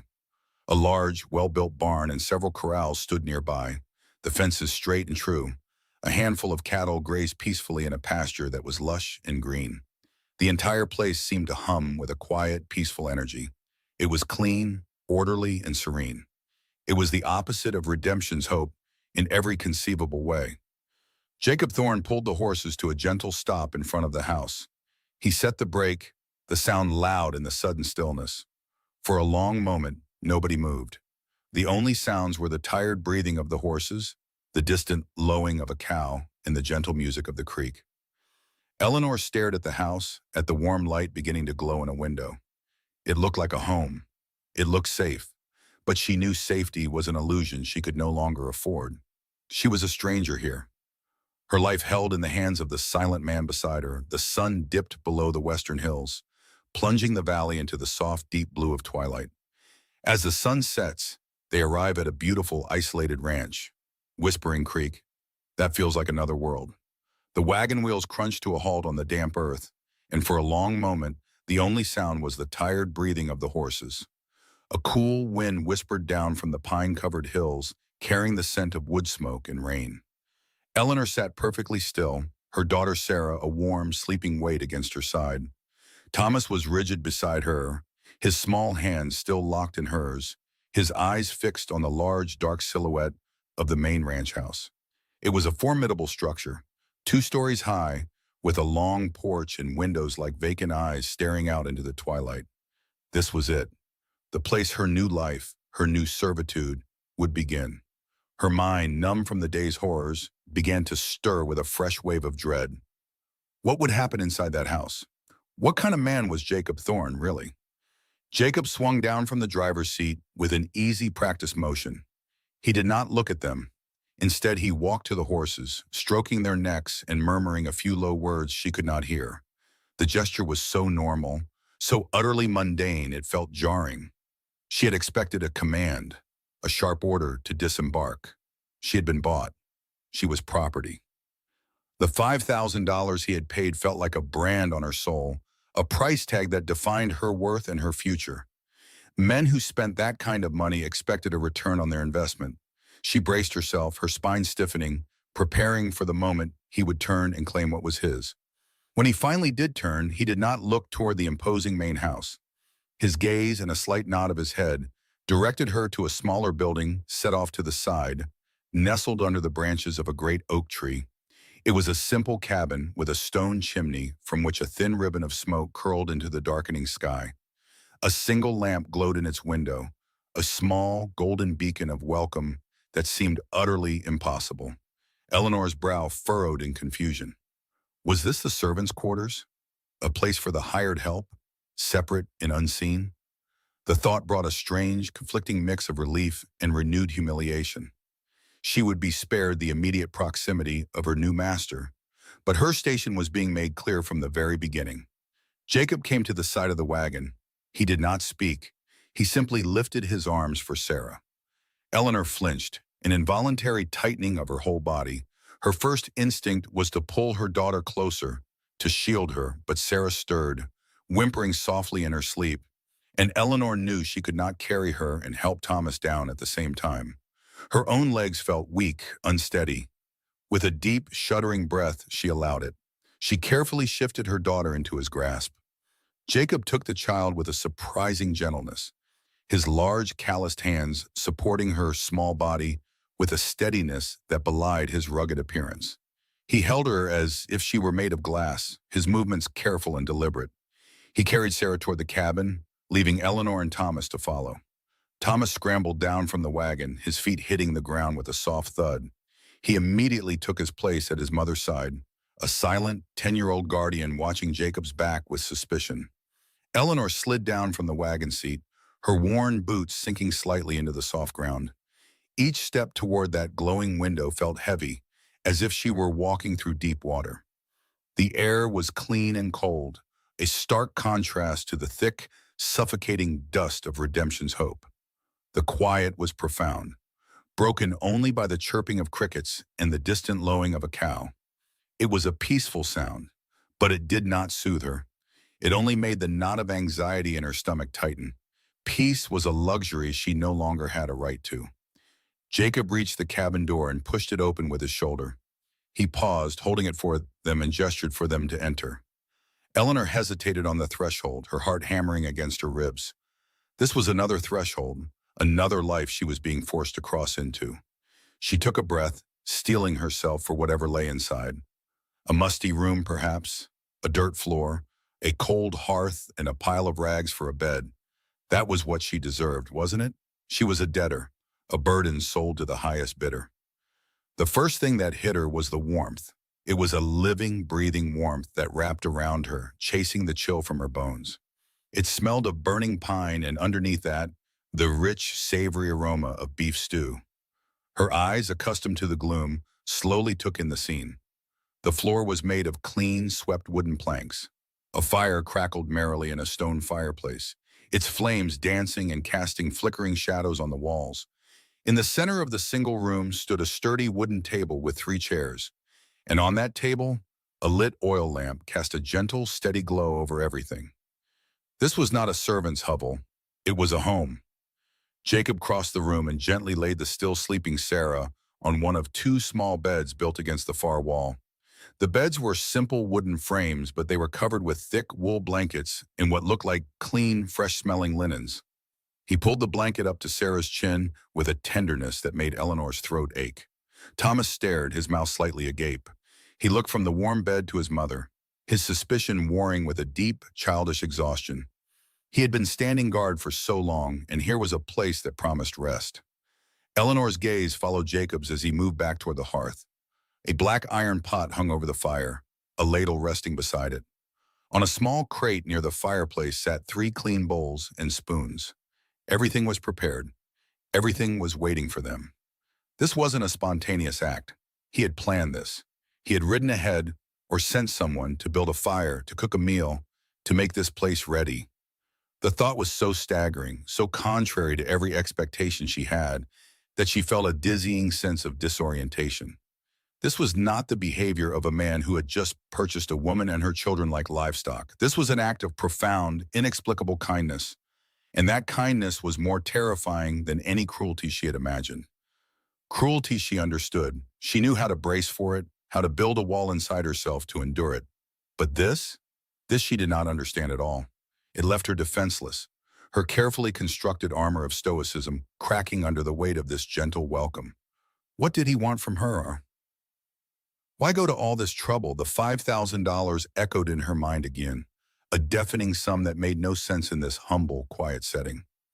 Jacob turned from the fire and faced her. His expression was as unreadable as ever in the flickering light, his gray eyes shadowed by the brim of his hat. He reached into the inner pocket of his coat. Eleanor's breath caught, her hands clenched into fists at her sides. This was it. Now the terms would be stated. Now the other shoe would drop. He would present her with a contract, a list of duties, the rules of her new life. He pulled out the folded sheet of paper, the bill of sale, the legal document that declared her his. He held it for a moment, his gaze dropping to it. Then he walked to the table and placed it down in the center of the warm circle of lamplight. He did not smooth it out. He did not present it to her. He just laid it there, a stark, white fact on the dark wood. It was a declaration and a dismissal all at once. It was the proof of his ownership, yet he placed it between them like an object of no great importance. He finally looked at her, his eyes meeting hers directly for the first time since they had arrived. The intensity of his gaze made her feel as though he could see straight through her, past the fear and the shame, to the very core of her exhaustion. She waited for his voice, expecting it to be hard with command. "You are safe here," he said. The words were low and quiet, but they landed in the silent room with the force of a thunderclap. Safe. The word was alien. She had not felt safe since the day Robert had died, since the day she had found his ledger and the world had fallen out from under her feet. Safety was a distant country she never expected to visit again. Hearing the words spoken aloud as a promise felt like a fantasy. She stared at him, unable to form a reply. Her throat was tight, her lips parted, but no sound came out. She could only search his face for a hint of deception, for the cruelty she was certain must be lurking beneath this calm facade. She found nothing. There was only a deep, profound weariness in his eyes, a sorrow that seemed to resonate with her own. He did not wait for her to speak.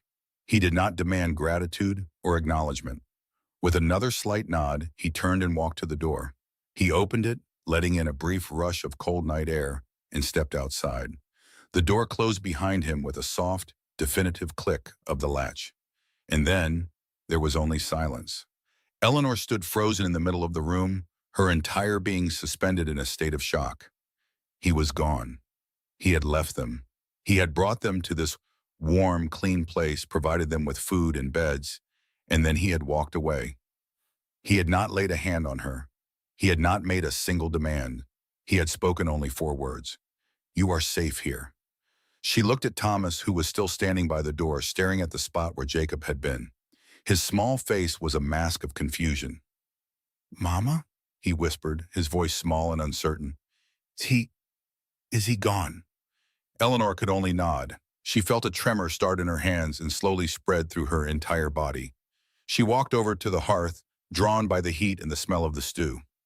Her stomach cramped with a hunger she hadn't allowed herself to feel all day. She picked up the ladle. It was heavy in her trembling hand. She dipped it into the pot and lifted it, watching the steam rise from the thick, dark liquid. It was real. The food was real. The fire was real.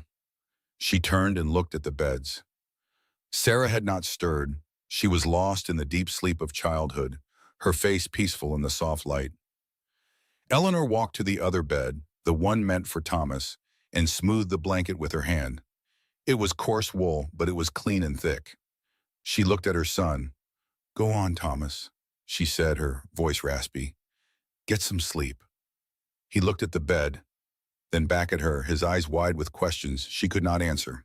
But the fight had gone out of him. The exhausting weight of the day, of the weeks before it, had finally caught up. Without another word, he walked to the bed, pulled off his dusty boots, and crawled under the covers. He curled into a tight ball, his back to the room, and was silent. Eleanor was alone. Her children were asleep. They were warm. They were fed. They were, for this one night at least, safe.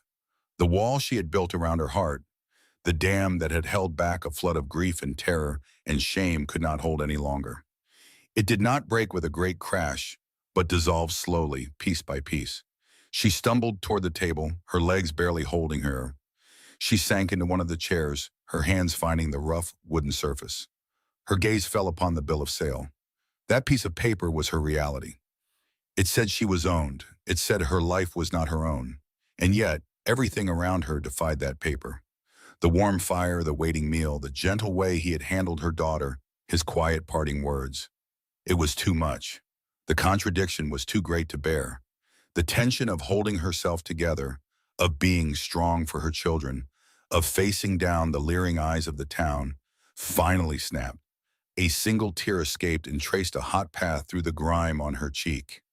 Then another. She buried her face in her hands, pressing her palms against her eyes as if she could physically hold back the flood. But it was useless.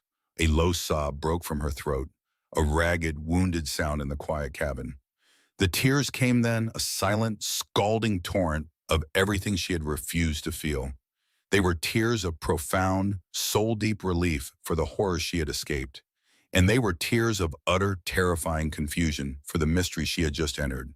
She wept for the man she had lost, for the shame she had endured, and for the stranger who had bought her life for reasons she could not begin to fathom. In the warmth of the little cabin, surrounded by an impossible kindness, Eleanor Vance finally, completely, fell apart. The tears that had torn through her were a storm, and like any storm, they eventually passed. They left behind a hollowed-out quiet, an exhaustion so profound it felt like a heavy blanket. Eleanor woke not to the suffocating confines of a saloon backroom, but to the gentle light of morning filtering through a clean window pane. For a moment she did not know where she was. The air smelled of pine and cool, damp earth, not the stale dust and despair of redemption's hope. Then it returned to her, a flood of memory so sharp it made her gasp. The platform, Blackwood's sneer, a stranger's voice cutting through the silence, a wagon ride into the descending dusk. She sat up on the simple cot. Across the small room, Thomas and Sarah were still asleep in their beds, their small chests rising and falling in a peaceful rhythm she had not seen in months. The sight of them, safe and warm, was an anchor in the swirling sea of her confusion. The stew from the night before was still on the stove, a silent testament to a kindness that made no sense. On the table, stark against the scrubbed wood, lay the bill of sale, a single sheet of paper that declared her and her children the property of Jacob Thorne.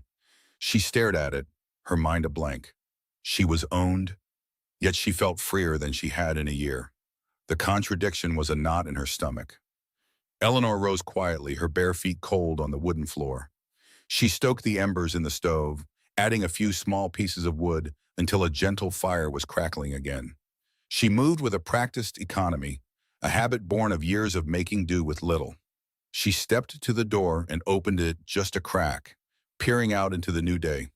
The ranch was bathed in the soft, golden light of dawn. A gentle mist clung to the creek that wound its way through the valley. In the distance, a lone figure was already at work. It was him, Jacob Thorne. He was walking the fence line of a far pasture, his broad shoulders a dark silhouette against the rising sun. He moved with a purpose that was both steady and relentless, a man who belonged to this land. He never once looked toward the cabin. For 3 days, this was the rhythm of their new life, a life so quiet it felt unreal. Jacob rose before the sun and worked until it had long set. He was a constant, distant presence, mending fences, tending to his cattle, chopping wood with a powerful metronomic swing of his axe. He never approached the cabin. He never spoke to them. It was as if a line had been drawn in the dust between the main house and their small dwelling, a boundary of respect and silence that he would not cross. Eleanor found herself watching him, her mind a whirlwind of questions. Who was this man who had spent a fortune on them, only to leave them alone? Was this a test? Was he waiting for her to come to him, to offer her services, to begin paying off an unpayable debt? The suspense was a quiet torment, but it was a world away from the visceral terror Blackwood had promised. She filled her days with routine. She swept the small cabin until the floorboards shone. She washed their few clothes in the clear, cold water of the creek and hung them on a line she strung between two pine trees. She taught Thomas his letters, his brow furrowed in concentration.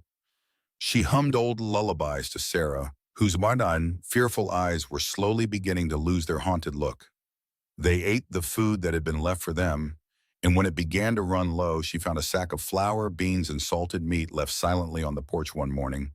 There was no note, no announcement, just provision. Each day that passed without a command, without a demand, chipped away at the wall of ice around her heart. But it also deepened the mystery. Men like Silas Blackwood bought people for a reason. Their motives were ugly, but they were simple. Jacob Thorne's motives were a complete and utter void. On the morning of the fourth day, Eleanor opened the door to a surprise. Sitting perfectly centered on the top step of the porch was a small wooden horse. It was carved from a single piece of pale, smooth wood, its lines simple but elegant. The mane was a series of careful notches, the tail a gentle curve. It was not a toy from a store. It was the work of a patient hand. She picked it up, the wood still cool from the morning air. It felt solid, real. Just then Thomas came to stand beside her. He saw the horse in her hands and his breath caught. For weeks his face had been a miniature mask of adult worry, his eyes too old for a boy of 10. But now a light flickered within them, a pure childish wanting. "Is that for me?" he whispered, as if saying it too loud might make it disappear. Eleanor didn't know how to answer. She looked out toward the barn, where Jacob was mending a leather harness, his back to them. He must have left it there in the pre-dawn darkness, an offering made in secret. She looked back at her son's hopeful face and made a decision. She held the horse out to him. "I believe it is," she said softly. Thomas took it with a reverence usually reserved for prayer books. He ran a finger over the smooth curve of its back. He turned it over and over in his hands. A slow smile spread across his face, the first genuine smile she had seen since his father's passing. He immediately sat on the porch steps, the little horse galloping across his knees, making quiet sounds of hooves on a dusty trail. Eleanor watched him, a lump forming in her throat. It was such a small thing, a piece of carved wood. But in their world, a world that had been stripped of all comfort and beauty, it was a treasure. It was a sign that someone saw her son not as part of a debt, but as a boy who needed a toy. She felt a wave of gratitude so powerful it almost buckled her knees. She wanted to thank him, but she didn't know how. The silence between their two small worlds felt both fragile and immense. A few days later, another quiet gesture unfolded. Sarah, who was still as timid as a field mouse, rarely strayed from her mother's side. She held onto Eleanor's skirt with a tiny, tight fist whenever they were outside, her eyes darting nervously at the wide-open spaces. Eleanor was hanging the laundry when she noticed Jacob near the corral. He was not looking at them, but his actions seemed deliberate. He moved with a slow, unthreatening grace, opening the gate to a smaller, enclosed paddock. A beautiful mare and her spindly-legged foal trotted out. The little creature stayed close to its mother, occasionally kicking its back legs up in a playful burst of energy. Jacob knelt down, his large frame seeming to shrink as he made himself smaller. He murmured softly to the mare and reached out a hand to gently stroke the foal's neck. He never called to them. He never beckoned. He simply created a scene of perfect peace, an invitation without words. Eleanor felt a gentle tug on her skirt. It was Sarah, her blue eyes fixed on the foal. She had stopped clutching Eleanor's dress and was now pointing with a trembling finger. "Mama," she whispered, "a baby." Eleanor's heart ached. She knelt down to her daughter's level. "It is, sweetheart, a baby horse." Sarah took a hesitant step forward, then another. Eleanor walked with her, holding her hand, letting her set the pace. They stopped at the paddock fence, a safe distance away. Jacob did not move. He remained kneeling, a quiet statue of patience, letting the animals and the child grow accustomed to each other. Sarah watched, utterly captivated, as the foal nudged its mother, its little tail flicking back and forth. After a long while, a tiny smile touched Sarah's lips. It was a fragile, fleeting thing, but it was there. It was a crack in the shell of her fear. When they turned to go back to the cabin, Eleanor glanced back at Jacob. He was still kneeling, but he had turned his head slightly, and for a split second their eyes met across the distance. There was no pride in his gaze, no self-congratulation. There was only a quiet watchfulness and something else she couldn't name. The moment of understanding came a week after their arrival. The afternoon was warm, and the children were playing in the small patch of grass beside the cabin. Thomas had his wooden horse, creating an elaborate story of a lone rider crossing a vast desert. Sarah was gathering wildflowers, her fear of the outdoors slowly receding. Eleanor was mending one of Thomas's shirts, her fingers moving in a familiar, soothing rhythm. She glanced up, scanning the ranch for Jacob. She saw him standing near the barn, partially hidden by the shadow of the roof's overhang. He was leaning against a post, his arms crossed over his chest. He was watching the children. He did not know she could see him, and because he thought he was unobserved, his face was unguarded. The stoic mask he wore like a second skin had fallen away. What she saw on his face stole the breath from her lungs. It was not the look of a proprietor inspecting his property. It was not the look of a benefactor pleased with his good deed. It was a look of profound, heart-wrenching sadness, a grief so deep it seemed to carve lines into his weathered face. His gray eyes, which she had only ever seen as flinty and unreadable, were filled with an unbearable sorrow. It was the gaze of a man looking at a ghost. He was watching her children, but he was seeing someone else. In that instant, everything shifted. Her fear, her suspicion, the constant gnawing uncertainty about his motives, it all dissolved. It was replaced by a sudden shocking wave of empathy. That look on his face was a look she knew intimately. She saw it in her own reflection sometimes, in the quiet moments before sleep when the memories of Robert, of the life they once had, came rushing back. This man, this silent, imposing stranger, was not a mystery to be feared. He was a man drowning in a sorrow as deep as her own. The $5,000, the ranch, the quiet kindnesses, they were not part of a transaction. They were part of a story she now desperately needed to understand. That evening, the world seemed to hold its breath. The sun had set, leaving behind a sky streaked with purple and orange.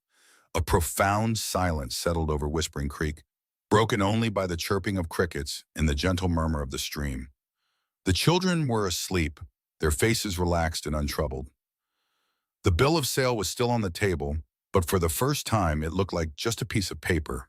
Its power diminished. Eleanor stepped outside into the cool night air. The sky was a canopy of brilliant, glittering stars, more than she had ever seen. Across the yard, a single lantern cast a warm yellow glow on the porch of the main house.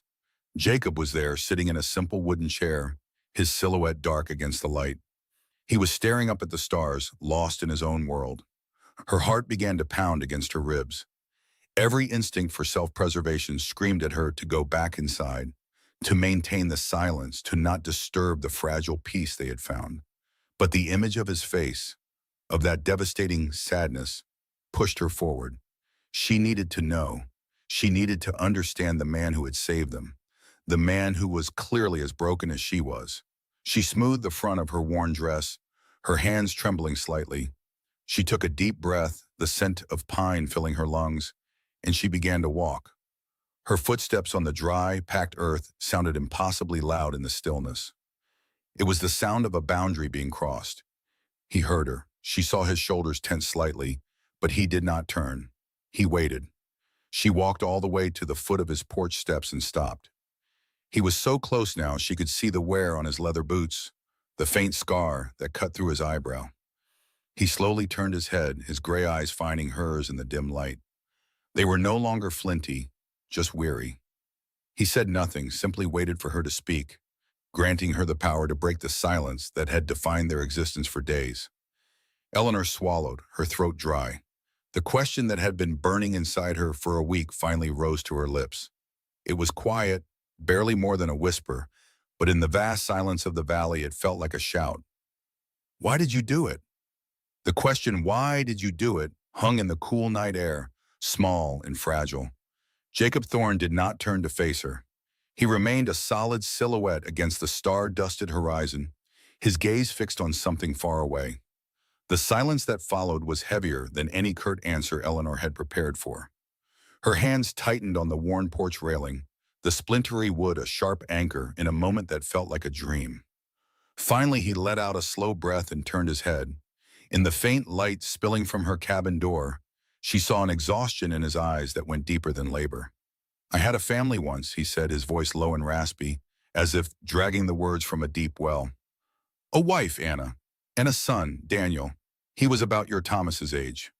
Eleanor's breath caught in her throat. All her prepared speeches vanished. This was not the answer she had imagined. We had a small plot of land not far from here, he continued, looking back toward the dark mountains. The rains didn't come one year and the crops failed. I took on debt with a town merchant. The debt grew, so I had to leave to find work on the railroad, to earn enough to pay him off. I sent back every dollar I could spare. I promised Anna I would be home soon. He fell silent. The wind whispered through the tall pines, a soft, mournful sound. Eleanor watched the rigid set of his shoulders, feeling the weight of that promise still pressing down on him. While I was gone, he said, and his voice cracked on the word. He cleared his throat, a rough, painful sound. The fever came through. Daniel got it first. The merchant had taken our last bit of money. He'd even taken the mule I left for her. She had no way to get to a doctor, no money for medicine. Eleanor pressed a hand to her mouth, a silent gasp. A single tear traced a cold path down her cheek. It was a tear for a woman she had never met, and a boy she could picture all too clearly. By the time I got home, Jacob said, his voice barely a whisper, it was too late. I found them buried in the churchyard. The neighbors told me Anna fought for him. She begged the merchant for a little more time, a little grace. He told her debts had to be paid. He finally turned to look at her fully. The lantern light caught the raw, unguarded grief in his eyes. It stripped away the stoic rancher, the mysterious stranger. In his place was a husband and a father hollowed out by loss. When I saw you on that platform, he said, his voice gaining a hard, quiet strength, when I saw Blackwood looking at you like you were just another one of his possessions, and I saw your children, I saw a man who thought his money gave him the right to destroy the family. I couldn't save my own, Eleanor, but I could not stand there and watch it happen to another. The world seemed to tilt. The fear and uncertainty that had plagued Eleanor for days dissolved, replaced by a wave of understanding so profound it made her weak. He had not seen a bargain. He had seen a reflection of his own personal hell, and he had spent a fortune to extinguish it. The carved horse, his gentleness with her children, they were not acts of charity. They were ghosts of a life he had lost. Tears now flowed freely down her face, but she felt no shame. They were tears of a shared sorrow that connected their two shattered lives. He was not her owner. He was her kin in spirit. After a long shared silence, Jacob straightened. Wait here, he said softly. He walked past her and went into her cabin. She saw his shadow move past the window where her children slept, safe and warm. He reappeared a moment later, holding a single sheet of paper. The bill of sale. Even in the dim light, she could see the sheriff's official seal. He stopped in front of her, so close she could feel the warmth radiating from him. He held the paper out, his large, calloused hand steady. This was never mine to have, he said, his voice thick with an emotion that vibrated through her. She stared at the paper. It was the sum of all her humiliation, her husband's betrayal, and her deepest fears. It was also the proof of this quiet man's immense sacrifice. She didn't take it. Seeing her hesitation, Jacob walked back into the cabin, toward the small stone fireplace where embers still glowed. The air inside was warm, smelling of wood smoke. Eleanor followed him, her heart pounding a slow, heavy rhythm. He knelt before the hearth. The orange light flickered across his face, illuminating the harsh lines of his jaw and the deep sadness that never quite left his eyes. He held the bill of sale over the flames, the paper trembling slightly in his grip. He did not drop it. He looked back at her over his shoulder. "Your life is your own, Eleanor," he said, his voice clear and solid in the quiet room. "You decide what happens to this." The paper trembled in Jacob Thorne's hand, held just above the hungry flames. The firelight flickered across his weathered face, catching in the deep lines around his eyes and illuminating the old scar through his brow. His words hung in the small cabin, heavier than the silence that followed. "Your life is your own, Eleanor. You decide what happens to this." He was not giving her permission. He was returning something that had been stolen. Power, choice, her own self. For a long moment, Eleanor could not move. Her breath was caught somewhere in her throat, a painful knot of disbelief in a lifetime of unspoken sorrow. Tears she thought had run dry welled up again, blurring the image of the man before her. But these were not tears of shame or fear. They were tears of a dam breaking, of a pressure so immense and constant she had forgotten what it was like to live without it. Her hand rose slowly, as if moving through deep water. It shook, not from weakness, but from the sheer magnitude of the moment. Jacob's gray eyes followed her movement, steady and patient. There was no pity in his gaze, only a profound shared understanding. He had known a similar fire, a similar loss. His fingers were still holding the corner of the bill of sale, the document that had declared her and her children as property. As her trembling fingers reached for it, they brushed against his own. His skin was rough, calloused from work, yet there was a warmth there that seemed to seep directly into her soul. He released the paper into her grasp. It felt impossibly light for the weight it carried. It was just a single sheet, covered in the sheriff's spidery script, but it was the legal chain that had bound her to a fate worse than any she could have imagined. She held it for a final heart-stopping second. She looked at the ink, the words that had stripped her of her name, her dignity, the widow Vance and her issue. The phrase echoed in her mind, a ghost of the auctioneer's callous voice. That woman on the platform felt like a stranger now, a person from another life. The shame that had been her constant companion, the cold dread that had lived in the pit of her stomach, began to feel distant. Jacob did not rush her. He simply stood with her, a silent guardian in the warm, flickering light. With a final, shuddering breath, Eleanor let the paper fall from her fingers. It fluttered for a moment, a pale moth drawn to the flame. Then it touched the glowing embers. Instantly, the edges curled inward, turning a dark, angry brown before erupting into a soft orange glow. The sheriff's signature vanished first, consumed by the heat. Then the words began to blacken and blister, the ink of her bondage turning to smoke. They watched together, side by side, as the last physical evidence of her humiliation was eaten by the fire. The paper twisted into a fragile, black skeleton of itself before collapsing into a cascade of weightless, glowing ash. The ash danced and swirled in the heat for a moment, then settled, disappearing into the heart of the fire. And then it was gone. All of it. The debt, the auction, the ownership. Gone. A profound silence filled the cabin, broken only by the gentle crackle of the blaze and the soft, even breathing of her children from their beds. Eleanor turned her gaze from the fireplace to the corner of the small room. Sarah was curled on her side, her small hands still clutching the rag doll she had carried through every moment of their terror. Thomas lay on his back, his face relaxed in sleep, free from the tense, protective frown he had worn for weeks. They were safe. They were warm. They were sleeping, the deep, untroubled sleep of children who had no more monsters to fear. A wave of love so fierce it was painful washed over Eleanor. This peace, this simple, quiet peace, was worth more than all the money in the world. It was a gift she never thought she would have again. And it was a gift this man, this quiet stranger, had given them. Her eyes moved back to Jacob. He was watching her, his expression soft in the firelight. The deep sadness she had seen in him before was still there, a shadow in the back of his eyes that would likely never fully fade.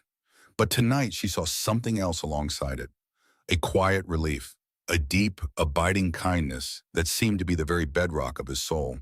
He had not saved her to possess her. He had saved her because his own heart was broken, and he could not bear to watch another family shatter in the same way. He had paid an impossible price, not for a servant, but for the chance to right a wrong the world had inflicted upon him. He had paid for his own redemption. A strange warmth spread through her chest, a feeling she had not known in years. It was not just gratitude, it was something more delicate, more hopeful. It was the feeling of seeing a man, truly seeing him, and recognizing the honor and strength within. She thought of the past few days, the stew on the stove, the carved horse left for Thomas, the gentle way he had shown Sarah the foal. Small gestures, each one a thread weaving a new kind of trust, a new kind of safety.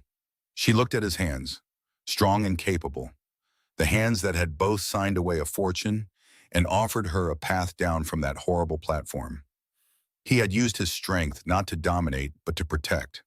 In that quiet cabin, surrounded by the sleeping peace of her children and the steady presence of this good man, Eleanor felt the last of her fear fall away. It was replaced by a quiet certainty. Her life was her own now. The future was no longer a terrifying void, but an unmarked page. And for the first time, she felt a flicker of excitement about what might be written on it. She could take her children and leave. She was free to go anywhere, to start over completely. The thought came and went, but it held no real appeal. Starting over meant being alone again, fighting for every scrap.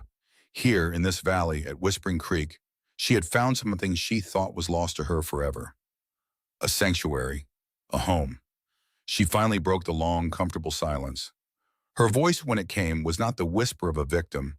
It was clear and steady, the voice of a woman who knew her own mind.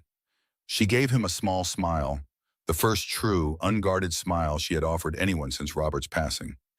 It felt foreign on her lips, but it was real. "We would like to stay," she said, her gaze meeting his without hesitation. The words were simple, but they held the weight of her entire world.